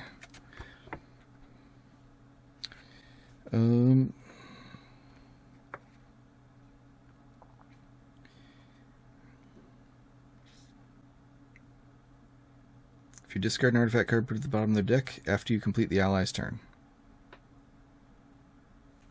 So I think so. Alright. So if that's the case, and we gain 2 shells, then okay, we're gonna be risky. So we're gonna use Dust in the Desert Caravan. This is going to refresh dice equal to our resilience, which is at 2. So we're going to refresh 2 dice. Okay. Then Droska Ring. We're going to buy a card from the market. Dust currently has her Scarab Compass out. So market cards cost you 1 less fruit. So we're going to buy for 2 fruit instead of 3. This card here. That's going to get us the red die and a challenge card. And that one goes away. That would have been nicer. Let's see. For challenge cards... we've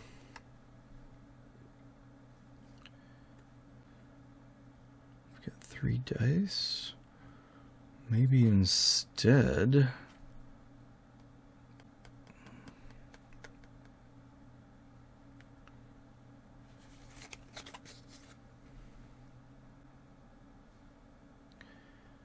we do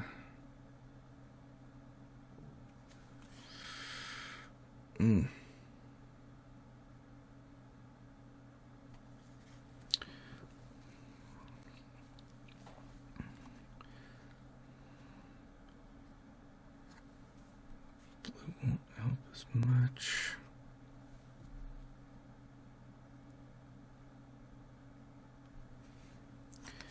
All right. We will grab the defend the caravan here. Okay. Now back down here, we're going to discard this artifact to gain shells equal to your resilience. The resilience is at 2 still, so we'll gain 2 shells.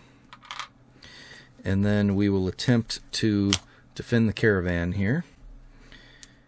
Our focus is 2. We will do 2 dice. And we are going for synergy, or for more resilience. Okay. Here we go. Resilience. Boom. Perfect. So we got a wild and one or the other, and no X, so we don't have to spend our shells. Yes. All right, so we defend the caravan. This increases our resilience by 2. That puts us into level 3, so we will be refreshing 3 dice at the end of the turn. Super good, because these 2 dice go to our spent section also. We weren't at a space, or at the space with the judge or our rival, so we don't get any extra bonuses for that. It's worth 1. They have 3, 3, and 4, so we cannot get rid of those. But that's going to slot here, and that completes a second set of challenges for us. So we advance 2 more spaces up here. Boop, boop. And then since we use dust, boop, boop, boop, she advances 3 spaces. We can use her again on the next turn. That's awesome. Her card flips. Don't want to use the stunt card. Let's read real quick a scotch on dust, because we didn't do that when we had used her the last time.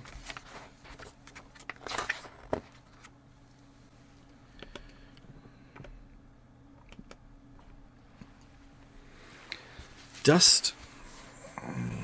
Let's go back down here.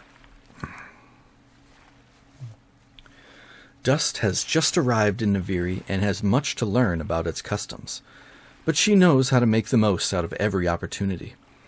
It's always been her childhood dream to join the trader's caravan and come to the Blue City. Her leader, Nyrok, wouldn't let her come along, so she trained harder and harder, challenging him to a sword fight every year. He beat her every time.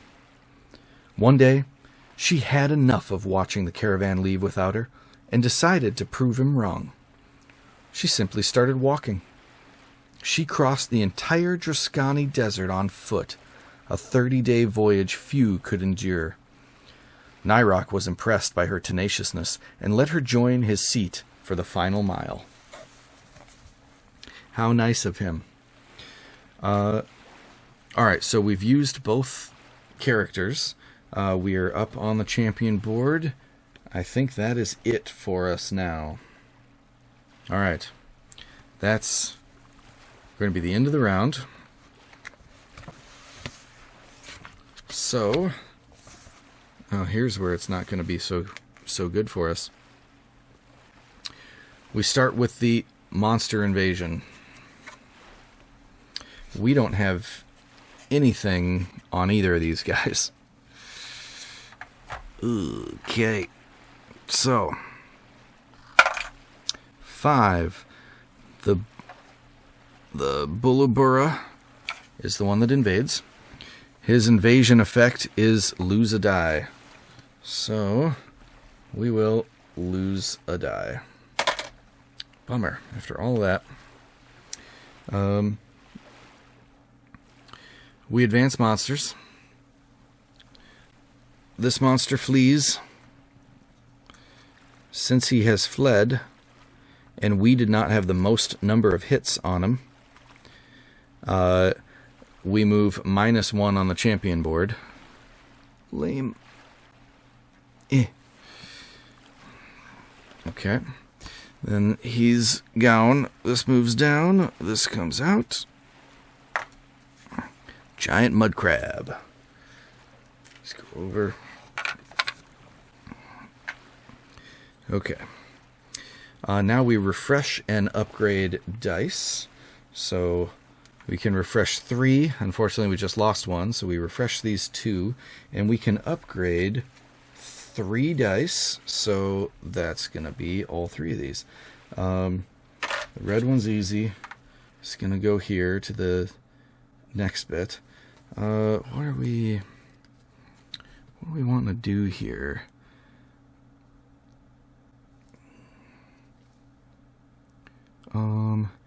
Maybe fight the giant mud crab this round.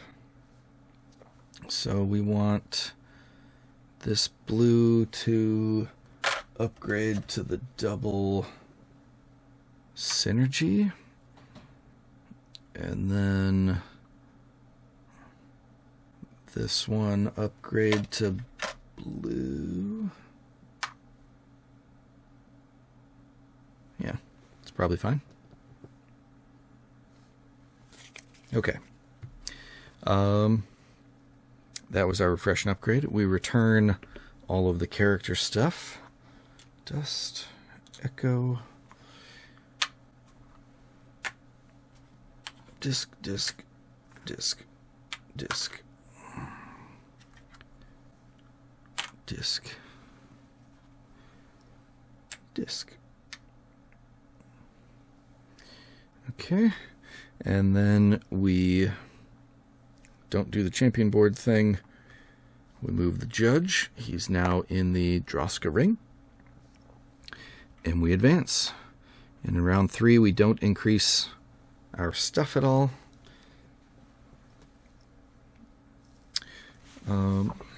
Just double check that with the rival we're not missing anything.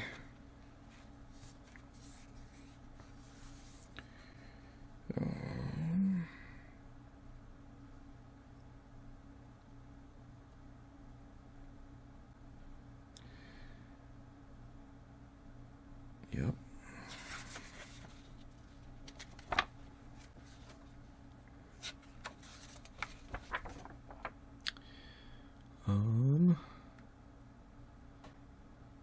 Okay, yeah, there's not anything different for that. Okay, so it is their turn then, and they start with this. They're going to the Chronoseum, to the Blade Advisor again. Okay, they're not in the space with the judge, so they get another card. Uh-oh. So that goes there. This goes here. Chronoseum is at 5, and the Lamar Stadium 4, 5, 6, 7, 8, 9, 10.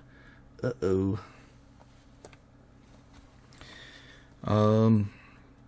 Yes, that is their turn. So my turn.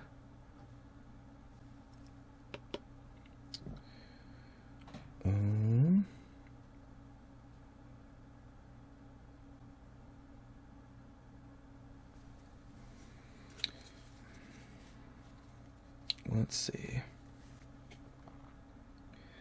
Kind of want to do a challenge.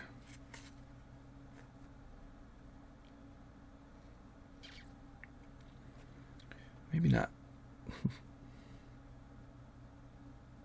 Maybe we just go for monster now.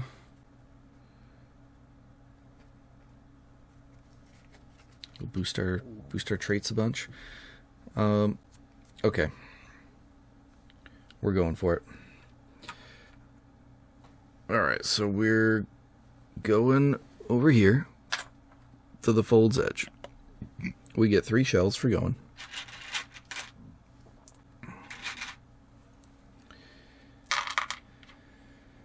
Puts us up to 5 shells. We're going to spend 1 gob fruit to be able to do all 3 of our dice, since our focus is still at 2. So we need a fruit to get to a third. Then we get a bonus die, and regularly it would be for the Chronoseum, or because of bonus die based on Chronoseum weapon, which is the hook, fighting style of the hook. Daring Improviser, our character card here that we have, says when fighting a monster, reduce your danger die level by 1. If possible, you may use any fighting, you may use any fighting style. So it doesn't matter which fighting style. We get to use the white die instead of the yellow die. But all 3 of our fighting styles are even at 2. So we will just go ahead and keep using the hook bit.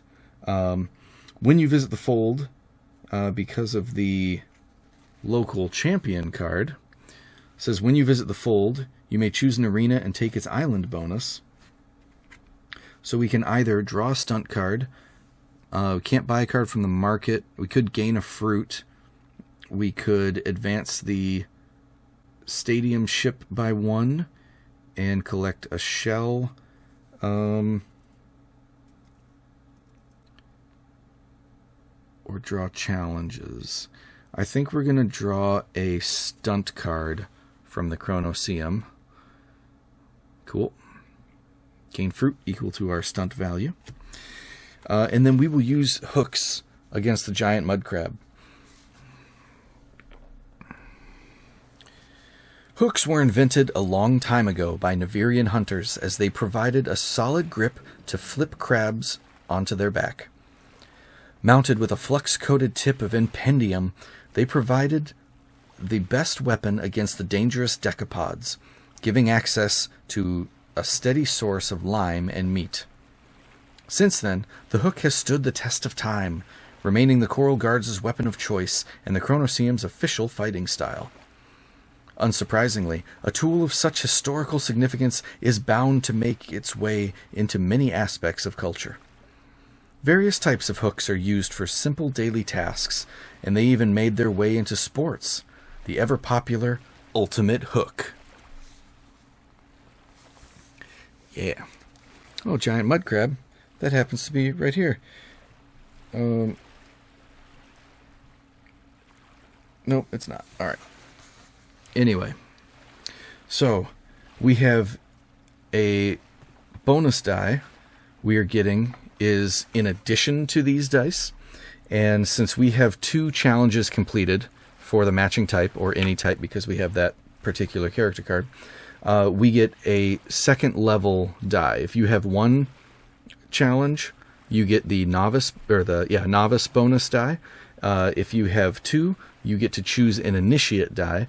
So I think I'm going to go for red initiate die as the bonus. And here we go.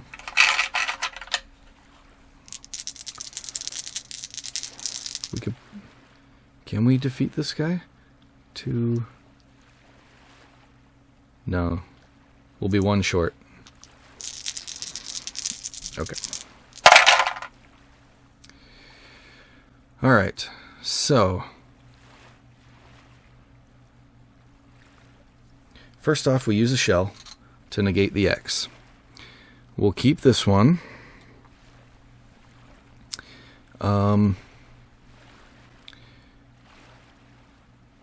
I think we're going to roll again. So my thought process here is this die has the double side, so I'm hopefully going to use this die to complete the armored spots, because you need this version of die and above, so this elite guild die would work for that. I don't want to spend 2 of them for those, because I can use this as a resilience to gain one of the resilience things. So I'm just going to re-roll all of these. That's kind of the same thing. I'm going to spend a shell to negate this X. Use this here as the spirit.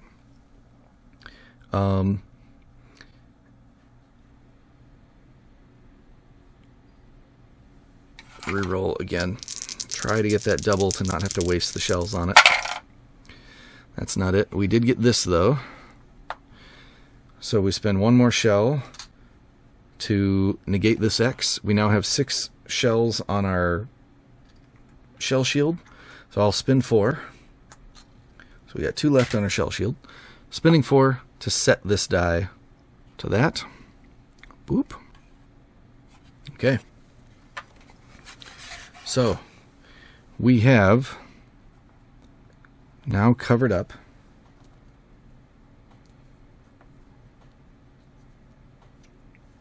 this would be a good point turn if we were doing points.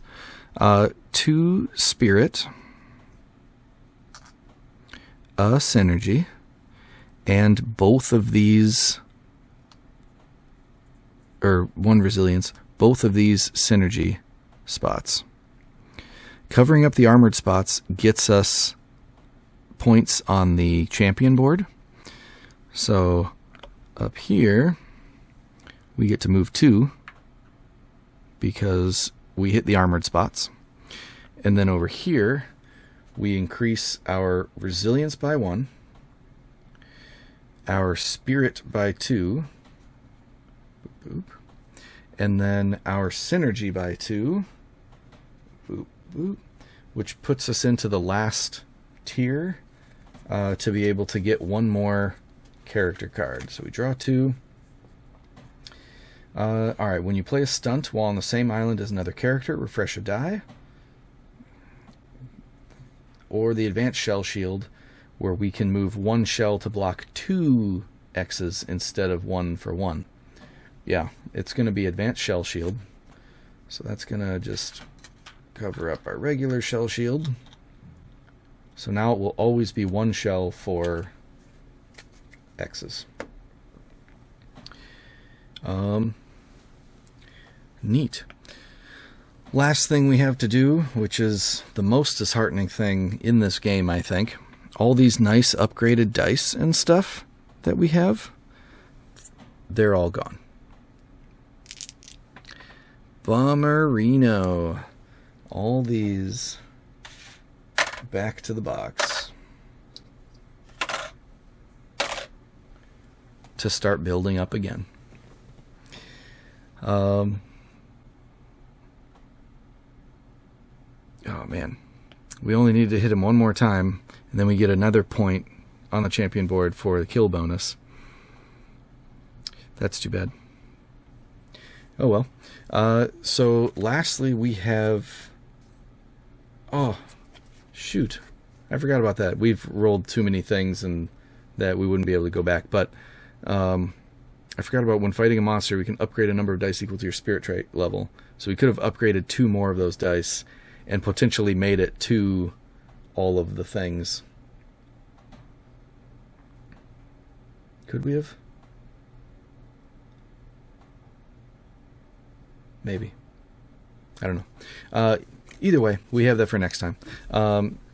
So for this turn, I think we will use this just so we don't get locked down with having too many stunts and not enough turns. So I will use this stunt to gain fruit equal to our stunt level, now that, or spirit level. Now that we have increased the spirit level to 3, we get 3 fruit from this. Huzzah! All the fruits.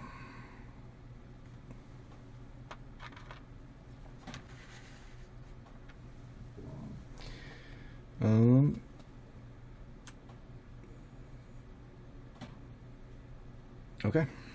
That's our turn. It's back to our rival.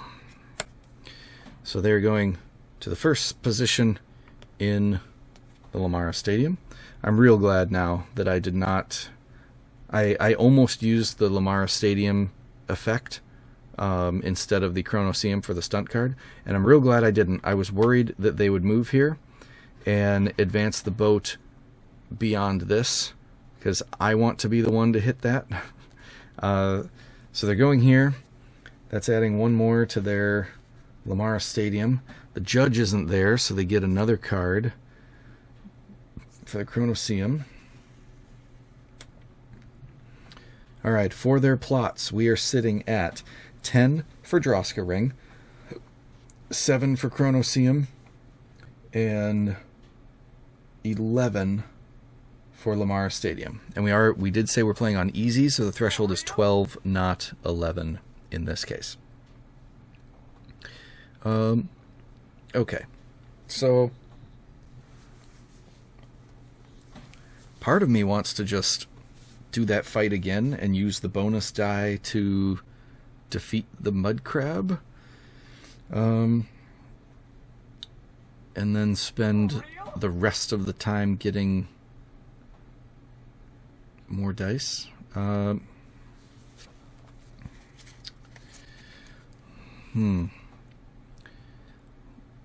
Let's see here. Going down here, we only have 4. We could go here, have enough fruit to get these 2 dice, and then we would have 2 dice, which wouldn't be enough to do a challenge. So maybe we go collect some challenges.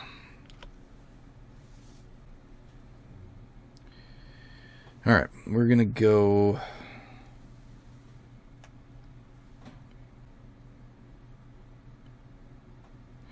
We're gonna go here. Oop, we need a disc.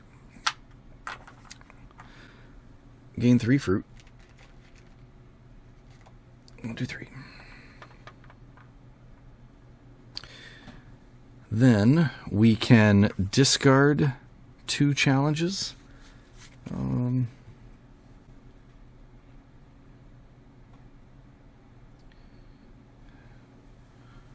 We'll discard this one. Gets replaced.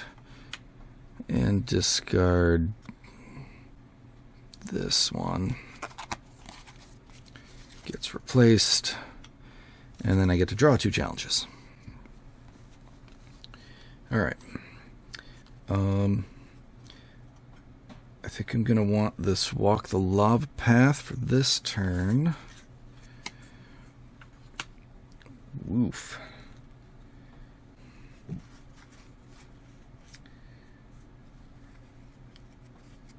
And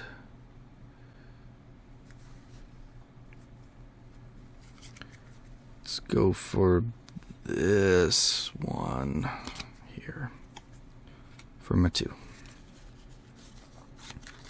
Okay. That's us. And we've read all the things for that. Oh, sweet. Promotion for channels, viewers, followers, chatbots. Just give them money. All right. Rival's turn. They are going to the Chronoseum, going to the 3rd space, which they can do. So that's the floating gardens here. And then there's no judge there. So then they also, oh boy, are going to be triggering a plot event, I think. Whoa, running out of room here. 4, 7, 8, 9, 10, 11, 12. 7, 8, 9, 10, 11, 12, 13, 14. Yeesh. Okay. They are now triggering a plot. The plot effect for the Chronoseum is to remove monster hits equal to the plot strength. Let me just double check how this one works before I cry about it on this monster here. These are so brutal. Alright, remove a number of your hit tokens from monsters at the fold equal to the plot strength, starting with the monster that is lowest on the fold, furthest from the monster deck. Yep.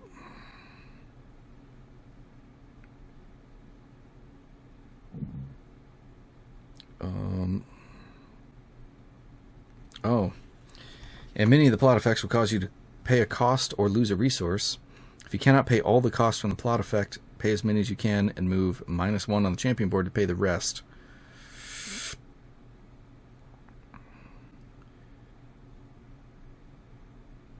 plot strength.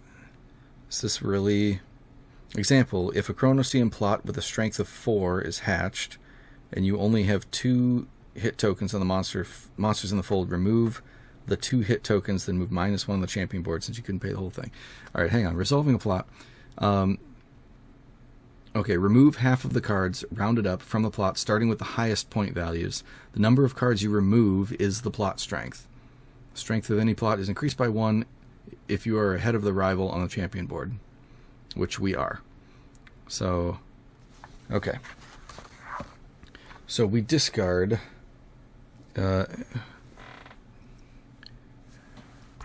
remove half of the cards. Alright, so there's 1, 2, 3, 4, 5, 6. So we remove 3 cards, and it's going to be a 4 and a 3 and a 2. So the strength is 3. Alright, this is not quite as bad. So we remove 3 hits from here. To say the... Starting with the monster as the lowest of the fold, furthest from the monster deck. Okay. So if I'm choosing the hits to take off of here, I think I'll do 1, 2, 3. Yeah. Alright, these challenges back to the bottom. So because we removed some cards, but not all the cards, we're still at 5 for the Chronoseum triggering again. Alright, I think we're good now. Didn't have to lose any champion board points because we were able to do the hits. Okay. Our turn. Woof. What was I planning on doing? I was going to try to do this, I think. Yeah. Alright. So we're going to move down here to the Droska Ring. And we're going to go to the Glass Forgers Guild to gain 2 shells. And then we're going to buy this card down here for 4 fruit. And that's going to give us a red Initiate die and a white Novice die. Boom. Then we're going to attempt the Walk the Lava Path challenge. Our focus is 2. We have 2 dice. We are still on the yellow danger die.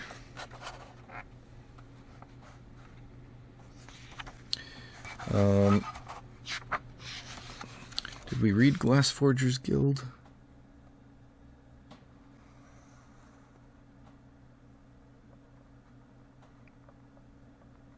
I don't think so. One of Naviri's most ancient and prestigious institutions, the Glass Forgers Guild is where most of the glass weapons in circulation are forged, including the legendary Trinite Blade. The guild also supplies the Citadel with casings and pieces for all of the manufactured shell devices. Cool. Alright. Here we go. Let's walk this lava path.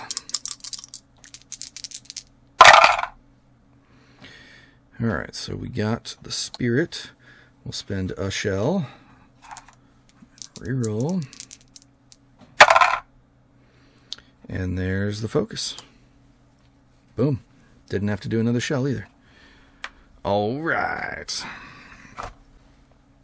We completed a challenge in front of the judge. So that means we move 1 space on the board. Yes. And then we increase our focus and spirit by 1. Boop. Boop. Okay, neither of their values have changed, but it's advanced them a little bit longer. And then we add the Droska down here. Oh, we have a 2 power for Droska, but all their Droskas are higher than that, 3 and 4, so we can't discard those cards. Bummer.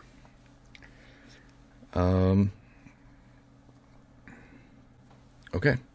I think that is our turn. Yep. His turn. We draw a challenge card. They are going to the Droska Ruins.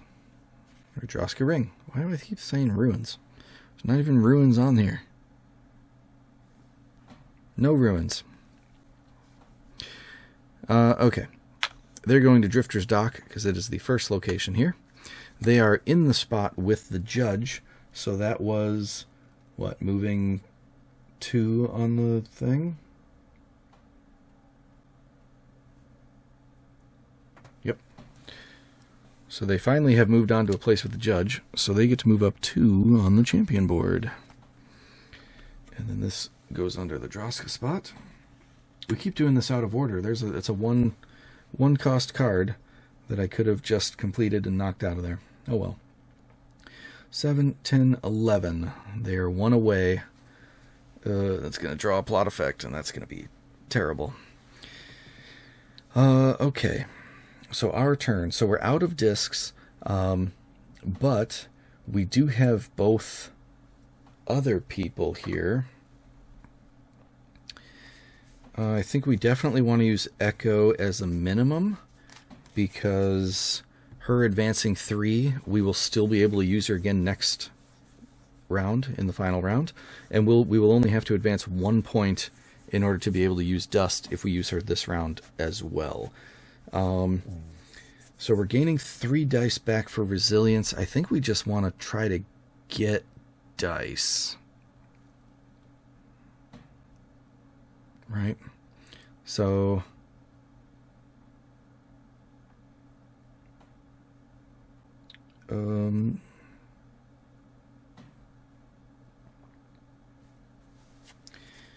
yeah, I don't have a resilience challenge.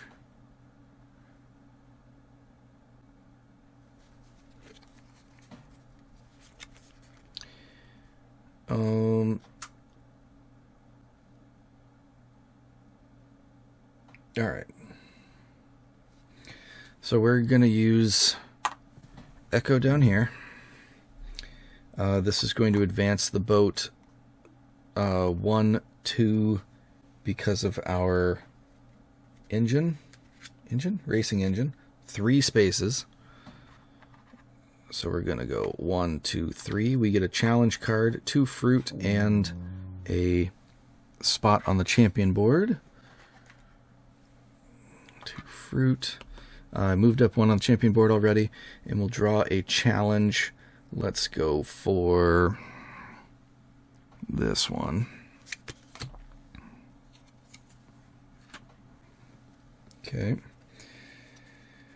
Then her Wisdom of the Ancients would let us use our synergy trait level in place of resilience. Synergy is 1 level higher, but it wouldn't go to the end of the whole round, just the end of this turn. So that's going to get dunked anyway, and we won't get to utilize that. And then she moves 3. Boop, boop. And then we've got Dust. I really should get dice, but it's pretty enticing to... Yeah. All right, so quick aside, when Lamar Stadium triggers the plot, so when he draws another one of these, because I think this is at 11, 4, 7, 10, 11, yeah. When he draws another one, it's going to trigger this event of move the boat equal to the plot strength. Okay, so they will move the boat, it's going to be probably 3 spaces, in which case that would be 1, 2, 3. We have to pay, during his plot thing for this, we have to pay each one of the things. So we would have to give up a novice die, give up a trait on a dial and give up a stunt card. I don't want to give up a trait, so I'm going to send Dust here to the repair shop to gain 2 shells. Because whenever going to Lamara Stadium, Axel's engine lets him move at an additional time. So that's going to get us a white die and increase a trait. And then that will block us from having to use a trait or spend a trait. And the trait that we're going to increase is... I kind of want to do resilience, because then it will be capped out and we won't have to worry about resilience.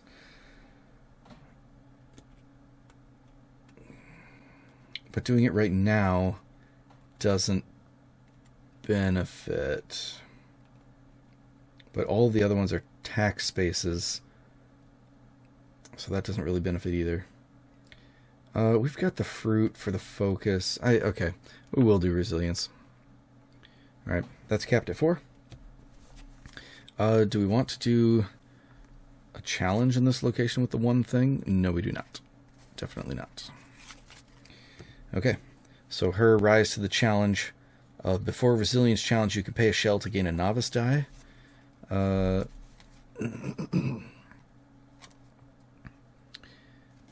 would be one of these two. We still wouldn't have enough dice to complete it, so no thanks. That's going to get shifted. And that's all of the turn stuffs for the people. Or for everybody. So, here we go. We roll for monster invasion. Yeah. And we hope it's a 6 through 8. Boom. Because they invade and we lose a die, but we have more hits on here than the rival, so we do not suffer that invasion. Downside is now these advance. This guy flees. We don't have more hits on him than our rival, so we suffer the flee penalty of moving -1 on the champion board. Oh, we forgot to move Dust up. 1, 2, 3. Okay, there we go. Alright, back over here. Now this slides down, and the last monster shows up, because we're going into the final round. The Karakeen. That's those. What am I missing? Oh, refresh dice. So that's over here. So I can refresh these and then upgrade all of them. We're going to upgrade the red and upgrade both of these to these. Yeah. We're going to take out that giant mud crab this time around.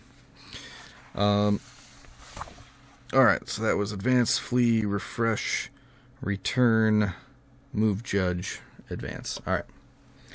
So, all of our stuff goes back here.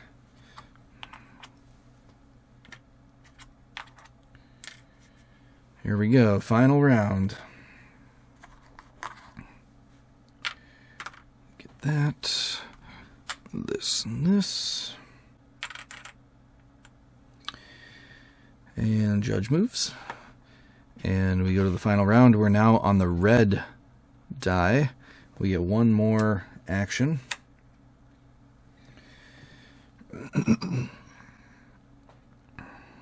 And I think we're ready to go. Alright. So, they draw a challenge card. It's the Chronoseum. They go to the second space in the Chronoseum. To the Blade Advisor. They are at the spot with the judge, so they move up 2 on the champion board. 1, 2, we're now tied. This is a three-way tie here in this spot, with Dust 1 space ahead. Oh boy. Alright. You move there.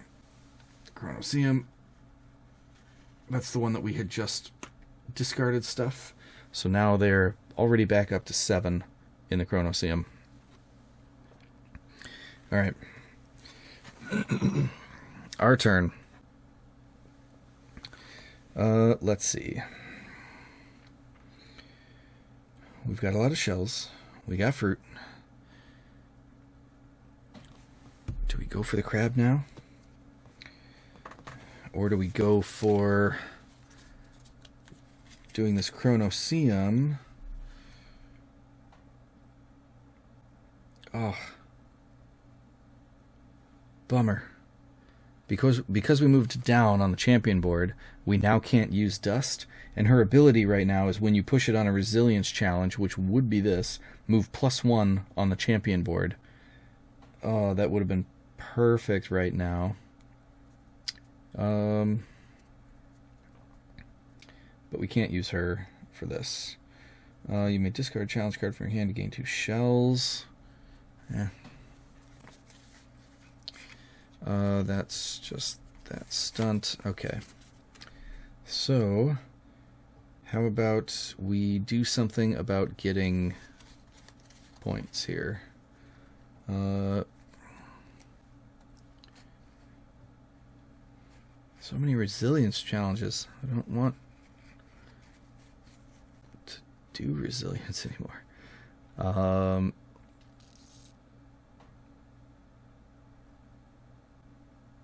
If we do that. All right,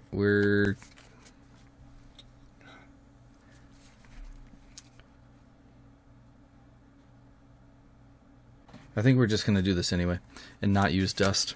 It's kind of unfortunate, but I really think that I don't want to waste the resources and all that stuff for that. So, okay, we're going to go up here. We've got that stuff. I think we're gonna just get a novice die. No, we're gonna should get a die. 3 fresh 4 fight.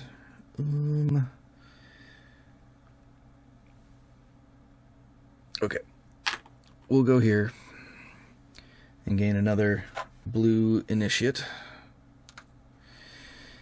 We get a stunt card for the location. We're going to discard this one because it's for the outcast stuff, and we'll just draw another one. Midnight Training. Gain the reward that matched your spirit trait level. Our spirit trait level is 3, so we can get the initiate die of either red or blue when we use that. Neat. More dice, good stuff. Alright, so we will cross the ILO path. We'll spend 1 fruit to be able to increase our number of dice to 3. And we're going to do these 3. Going for that. We've got the red die, but this is a lot less threatening. There's a lot of the double X's on it, but since we have the upgraded shield, we have the advanced shell shield, it still only costs 1 shell to negate 2 X's.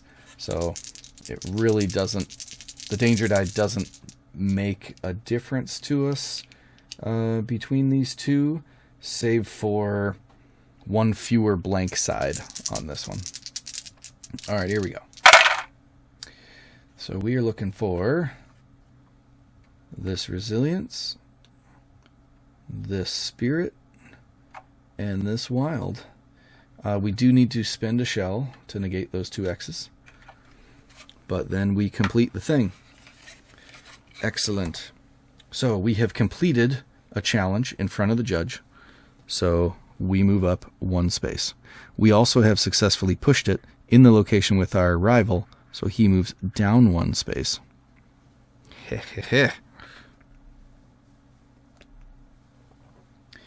Okay, these go to our spent area. We advance spirit by 1. Boop. Resilience by 2.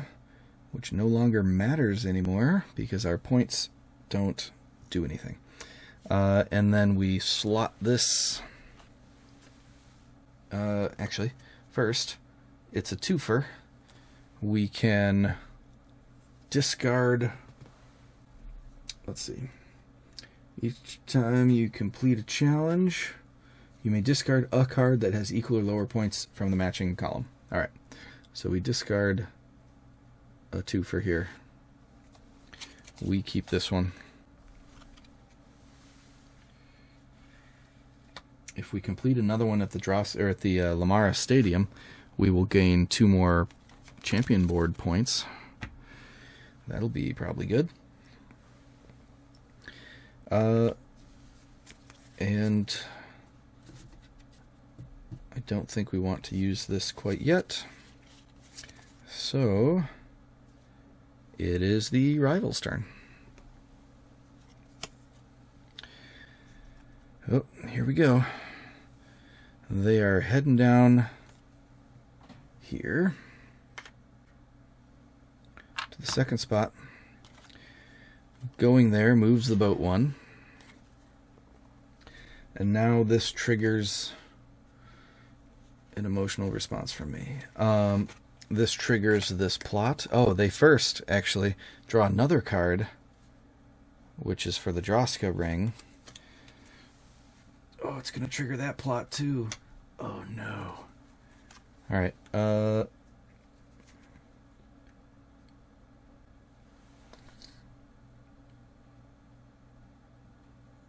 resolve plots. Okay. Ooh. So this is getting both of their thresholds. 3, 6, 10, 11, 12, 13. Alright. Bad news, guys. So close to the end, too. Okay. So this is triggering both of these. This is 13. So we discard half. What was it? Discard half the cards in that column, round it up. Alright. So there's 5, so we discard 3 cards here. That's going to be the 4, the 3, and the 3.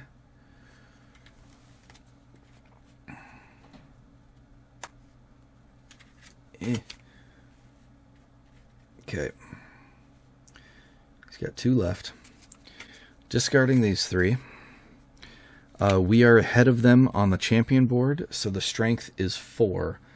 For Droska Ring, we draw a plot card effect and resolve it. Judge Napped. If there is no monster, reveal a new one, then place the judge on the highest monster at the fold. Once this monster is killed, return the judge to the arena of your choice. If you've not rescued the judge by the end of the game, move -3 on the champion board. What a way to have the last turn force us to kill this guy or go down 3 on that board. 3 on that board currently will drop us below the rival and make us lose. What a bunch of hooey. And this is the elite dice to break those. We have to do so much work to try to defeat that guy. Unbelievable. Alright, so we'll put that there. That was that one. Now we trigger this plot effect. 6, 7, 8, 9, 10, 11, 12, 13. Yep. So we're discarding 3 cards. It's going to be a 4, a 3, and a 2. Again, we're ahead of them. So this is going to be a strength of 4.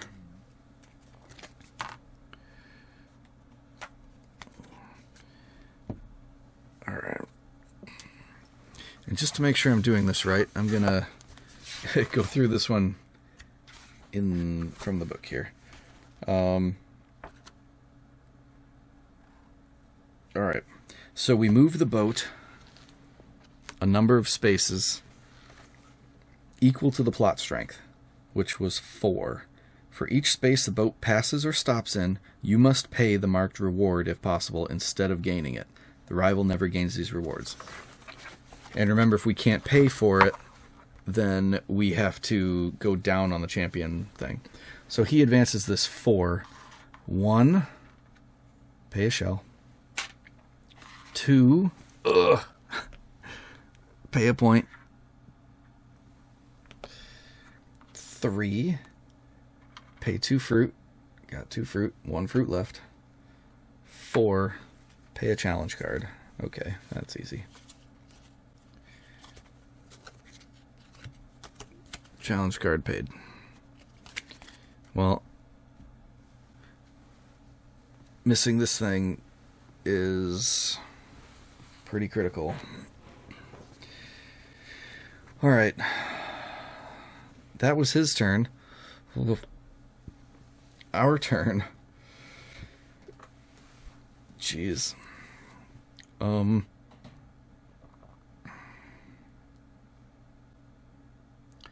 really don't think we can get that judge.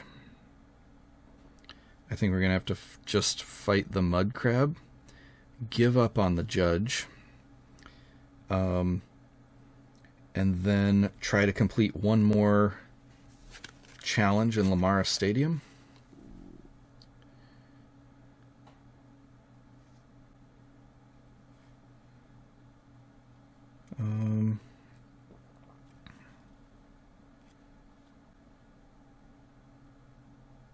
All right. Here's what we're doing. Got it.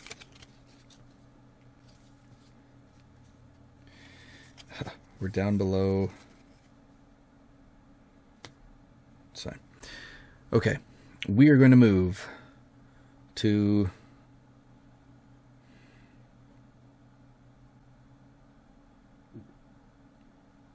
Racer's Bay. All right. So we advance about 3 times. 1, get a novice die. 2, increase a trait by 1. We're going to increase spirit by 1. That puts it to 4. 3, draw a stunt card. Refresh a number of dice equal to your spirit trait level. Aw, yeah. And then we're at 4 or higher, so we can get a die. Oh, man.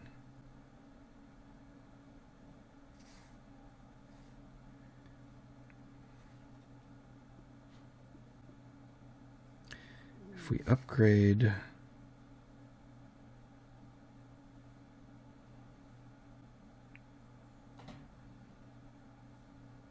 It could be possible to take out that big guy and save the judge.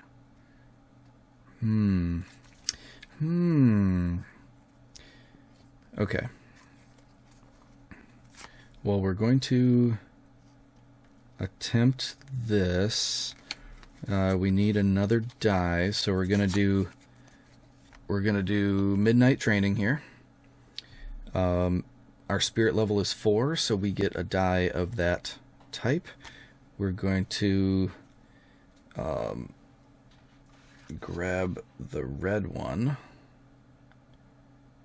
Yep. Okay. That card's gone. We have done our stunt for the turn. This has to be 2 turns. Okay. We are at our max 6 dice. We have 3 in used and 3 in active. We are only allowed 6 dice for the game at a time, so we're pushing it now. Okay, so we've gone there. We are going to attempt the Bay Bruisers battle. We have to spend our 1 fruit to be able to roll all 3 dice.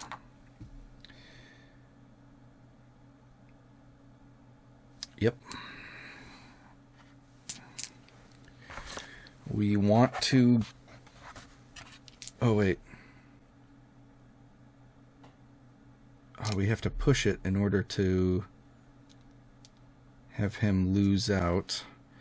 It's still probably okay. I don't want to refresh 4 with only having 3.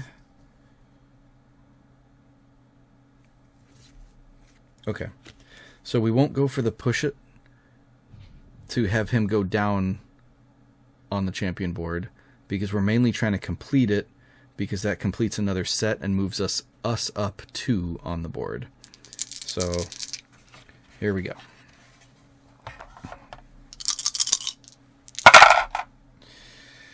That'll do it. So there is an X, so we have to spend a shell. But we get the 2 resilience and a spirit.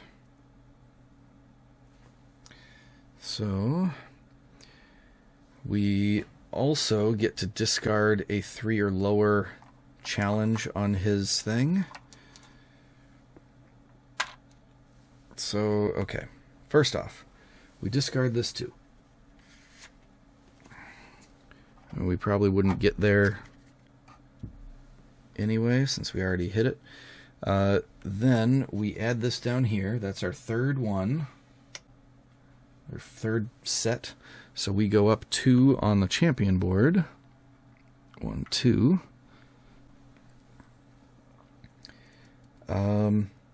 We completed that challenge, which was 2 resilience, which caps that out, and it was 1 spirit, which increases that.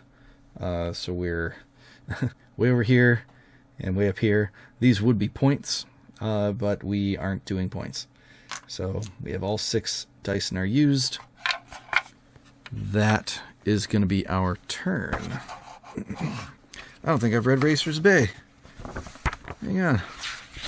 It's been a bit for some lore stuff.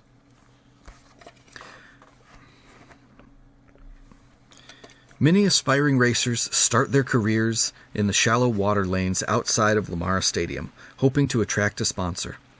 Watercraft contestants are often timed with the passage of the Lamara family's yacht in the hopes of catching their eye. Cool.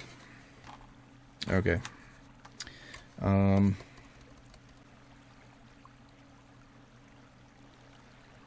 Yep. Their turn. All right. Lamar Stadium again in the second spot, which is where it's at. So instead, he goes to the fold, to the lowest rank thing. Because he's going to the fold and attacking a monster, he moves up 1 here. I guess this solves this then, doesn't it? Oh, no. All right. His challenge gets slotted over here. Then he deals damage equal to the round, which is 4, which is going to fully defeat this guy. And of course, since I only have 2 hits on him, and he did 4, if the monster is killed and they have more hits than me, I don't get the reward. So I do not get an initiate die for doing hits on him, because he had taken off my hits earlier. And what a jerk. But at least he doesn't get extra bonus stuff. Alright, so I guess that's going to leave me to try to fight the other guy. But I think I'm a couple turns out on that. Okay, so I need to... How many turns do I have left? 1, 2, potentially 4. I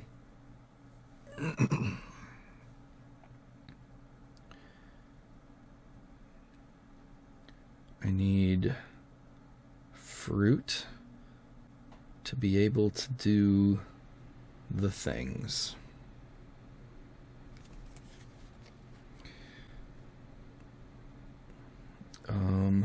2, 3.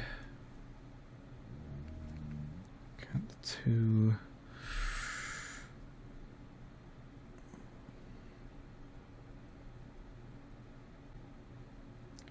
We go 1, 2, 3.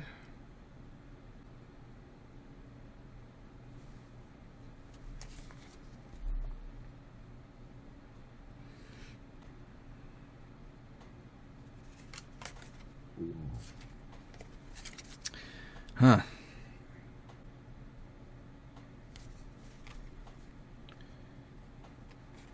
Rats.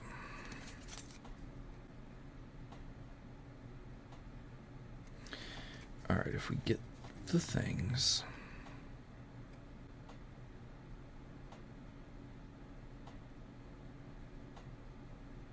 No, we should just focus on that.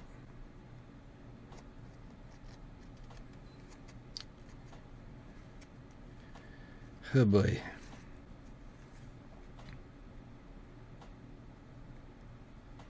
These are not great challenges for the current situation. Let's see. That's just these two places. Could go there. It's not really great market things. Yeah, I think it's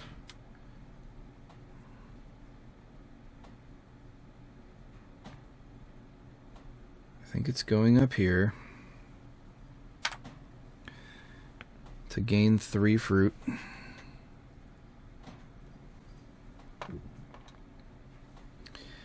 And then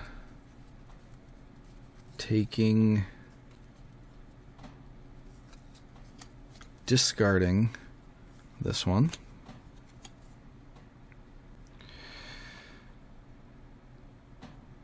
Discarding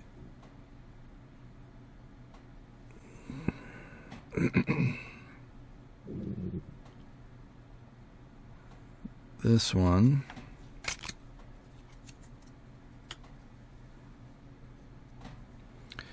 Taking this one.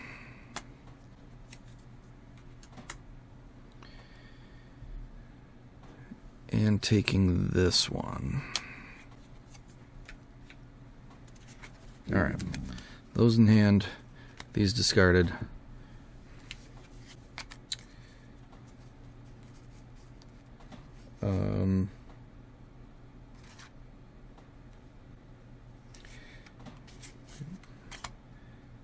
If I do 1, 2, 3. Okay.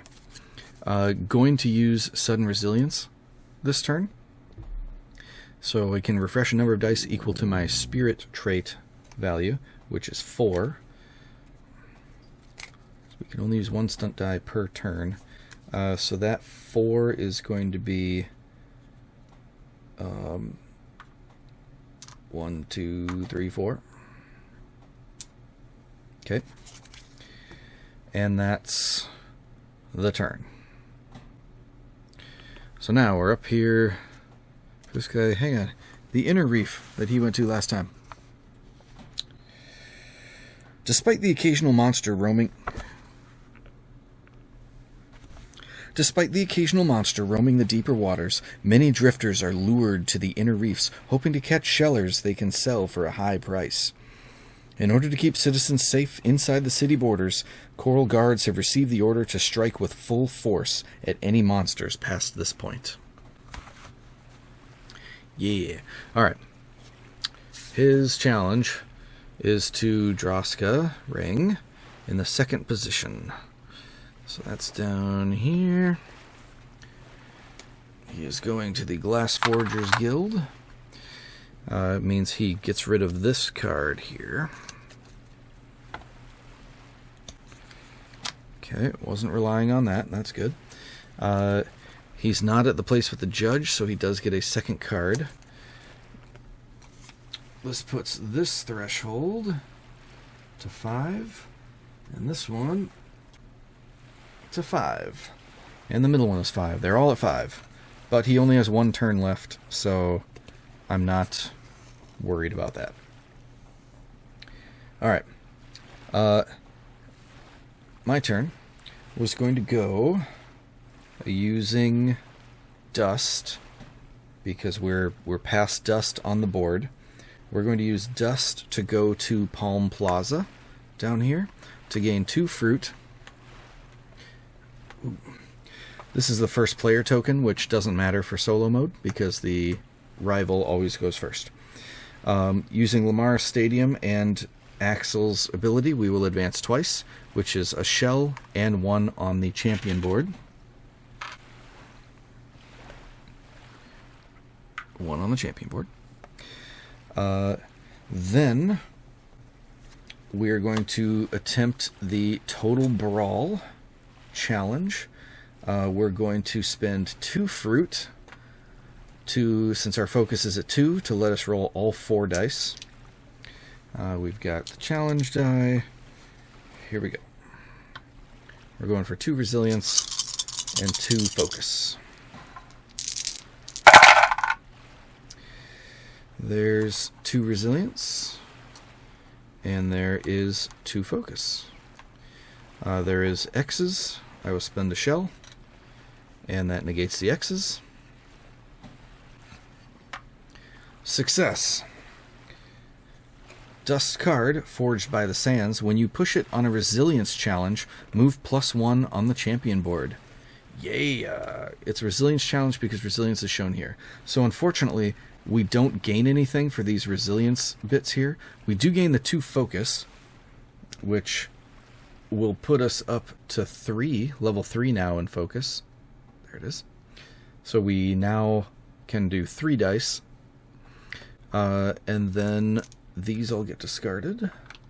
I can discard a level 3 or lower Lamara Stadium card of theirs, which is this one for 2. Which again isn't going to matter because they're only going to get 1, maybe 2 more cards, so they cannot hit that threshold. But this puts us with a 4th card here. And that's it. So we cycle her card. It doesn't matter because we can't use her again. She moves 1, 2, 3. Okay. His final turn. This is going to be close. His final turn. He goes to the Chronoseum, which is full in that spot. So instead, he goes to the Fold's Edge. What a jerk. This is super lame. Alright, this Chronoseum gets slotted. He deals 4... let's see. First, he goes up 1, because he's fighting. Then he deals 4 damage, because it's round 4. And it starts in the top right. That would have been a nice piece for me to get. Oh no, it's both of them. I really wanted those. Okay, so if I go there now, and I hit for 4 and defeat him, he doesn't have more hits, he has the same hits, so I would still get the reward. I would advance any trait by 1 notch, gain an elite die, would get the +1 for the kill bonus, but more importantly, wouldn't lose 3 at the end.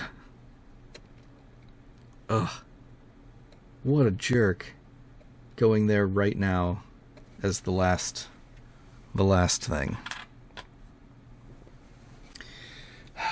Okay. Well, it's back to us. We've got 2 actions left with Echo. It was going to be going to the meditation spring here to refresh all the dice. Boop. And then her pragmatic foresight says you may discard a challenge card from your hand to gain 2 shells once per turn. Okay. I will discard a challenge card from my hand to gain 2 shells.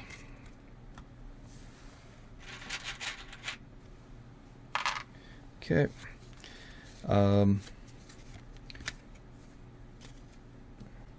And then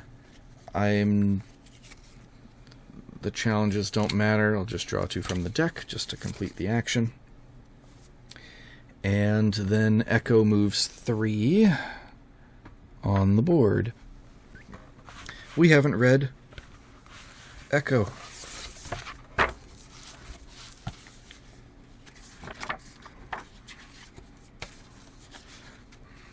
last big one here. By big one, I mean just character thing. Echo is a Betalod, a fact that in itself which makes her a very unusual contestant. Betalods generally stay in their sanctuary, well protected inside the Citadel of Time, where they use their incredible intellect to make complex calculations for the high engineers. But Echo is not like her peers.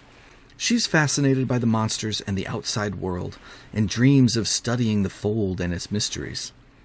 What she lacks in strength and experience, she more than compensates for her outstanding mastery of shells and micronic manipulation.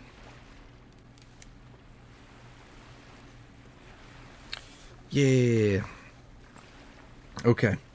That's the turn.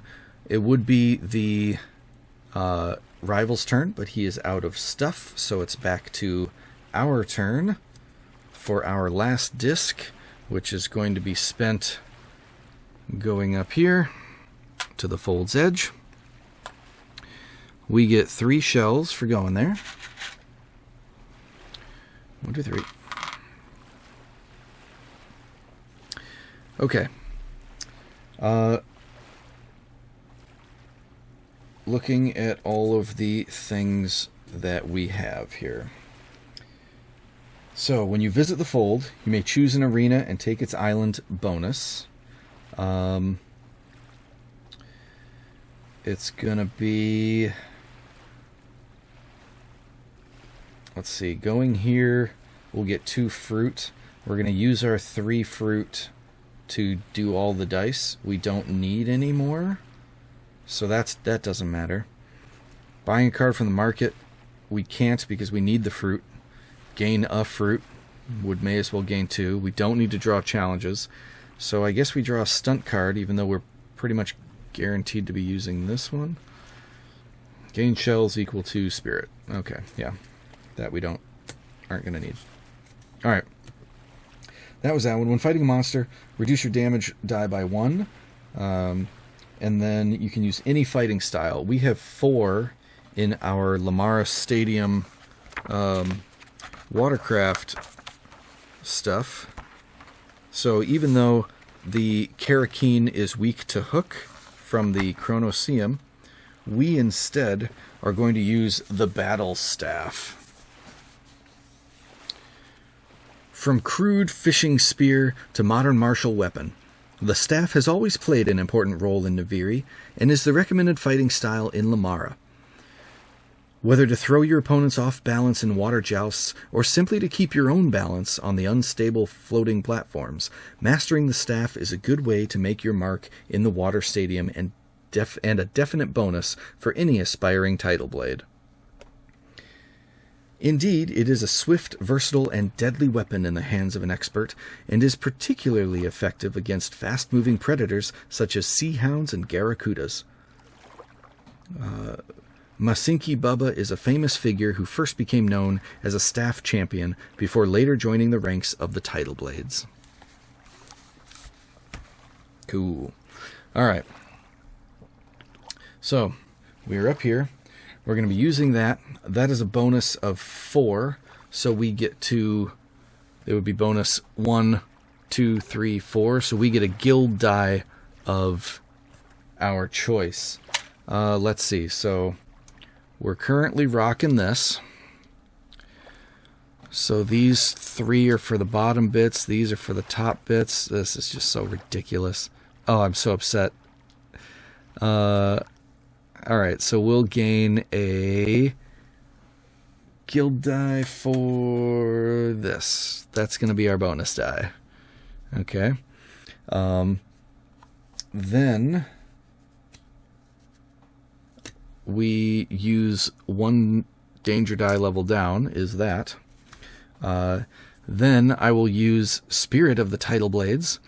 When fighting a monster, which we are, upgrade a number of dice equal to your spirit trait level. So our spirit trait level is 4, so we can upgrade 4 dice from this. And that will be...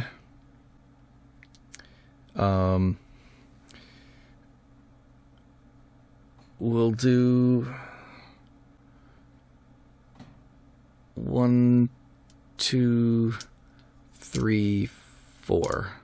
We'll upgrade these. So the white one will upgrade to this. The blue upgrades to this. And then these two will go to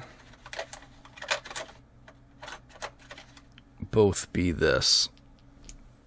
There we go. That seems like a good fight. Remember when we could have had the 4? This game's fun. Alright, so here we go. We are looking for these 4 things.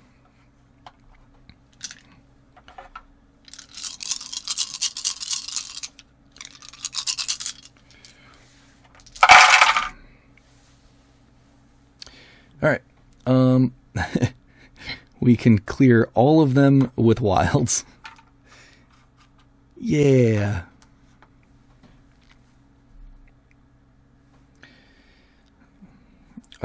I will spend 4 shells from the shell shield, since we're at 6 and it caps at 6, to set this to there. And then spend a shell to negate this X. We super complete this. So we go up 1 in spirit, up 2 in synergy. Neither of those matter. Up 1 in resilience, which is already maxed out, so that doesn't matter. The important thing is that we get the kill bonus because we did the final hit. So that kill bonus is going to increase this by 1. Putting us even there. And then the reward for defeating him is to advance any trait by 1 notch and gain an elite die.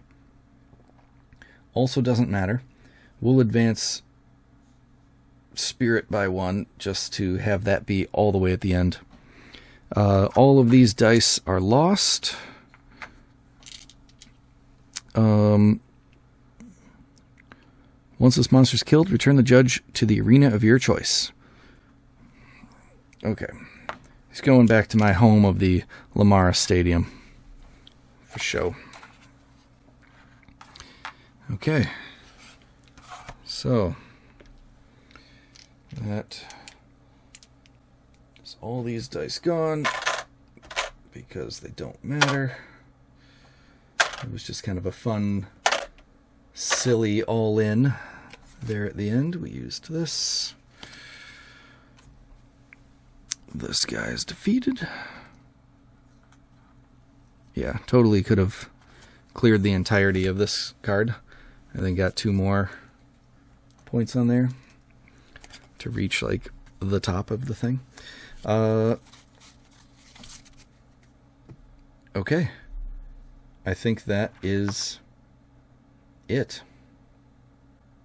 Oh, I spent these.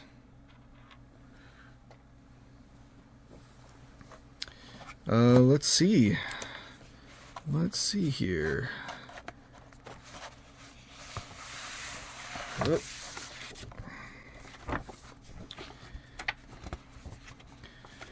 Your success in the tournament is based on your position on the champion board. If you are ahead of the rival, you have won. Yes, we are tied here with Dust. Echo's here. He is here. You've won. If you are first on the champion board, including your allies, you've won a perfect victory. Almost. If your rival is ahead of you, wait, actually, it wouldn't be. Did I advance Dust? I can't remember if I advanced Dust 3 spaces or not.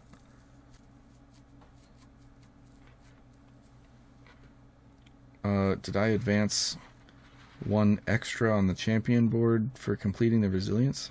I remember reading it, so probably. Oh well, it doesn't matter. Alright, if you're ahead of your rival, you've won. If you are first on the champion board, including your allies, you have won a perfect victory. If your rival's ahead of you or tied with you, you lose. Nope.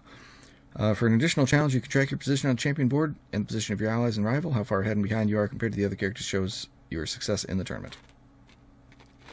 Ba-boom. And that is Tidal Blades. Heroes of the Reef.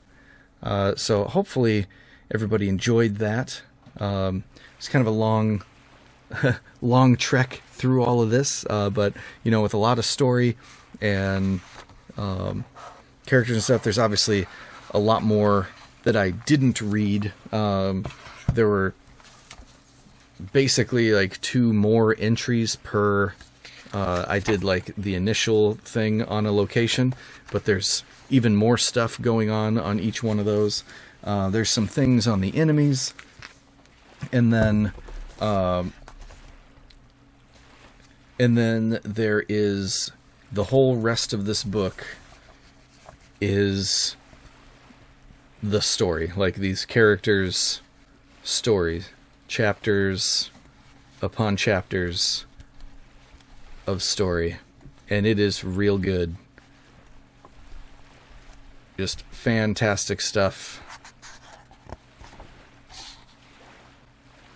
We've found our new Tidal blades. Yeah.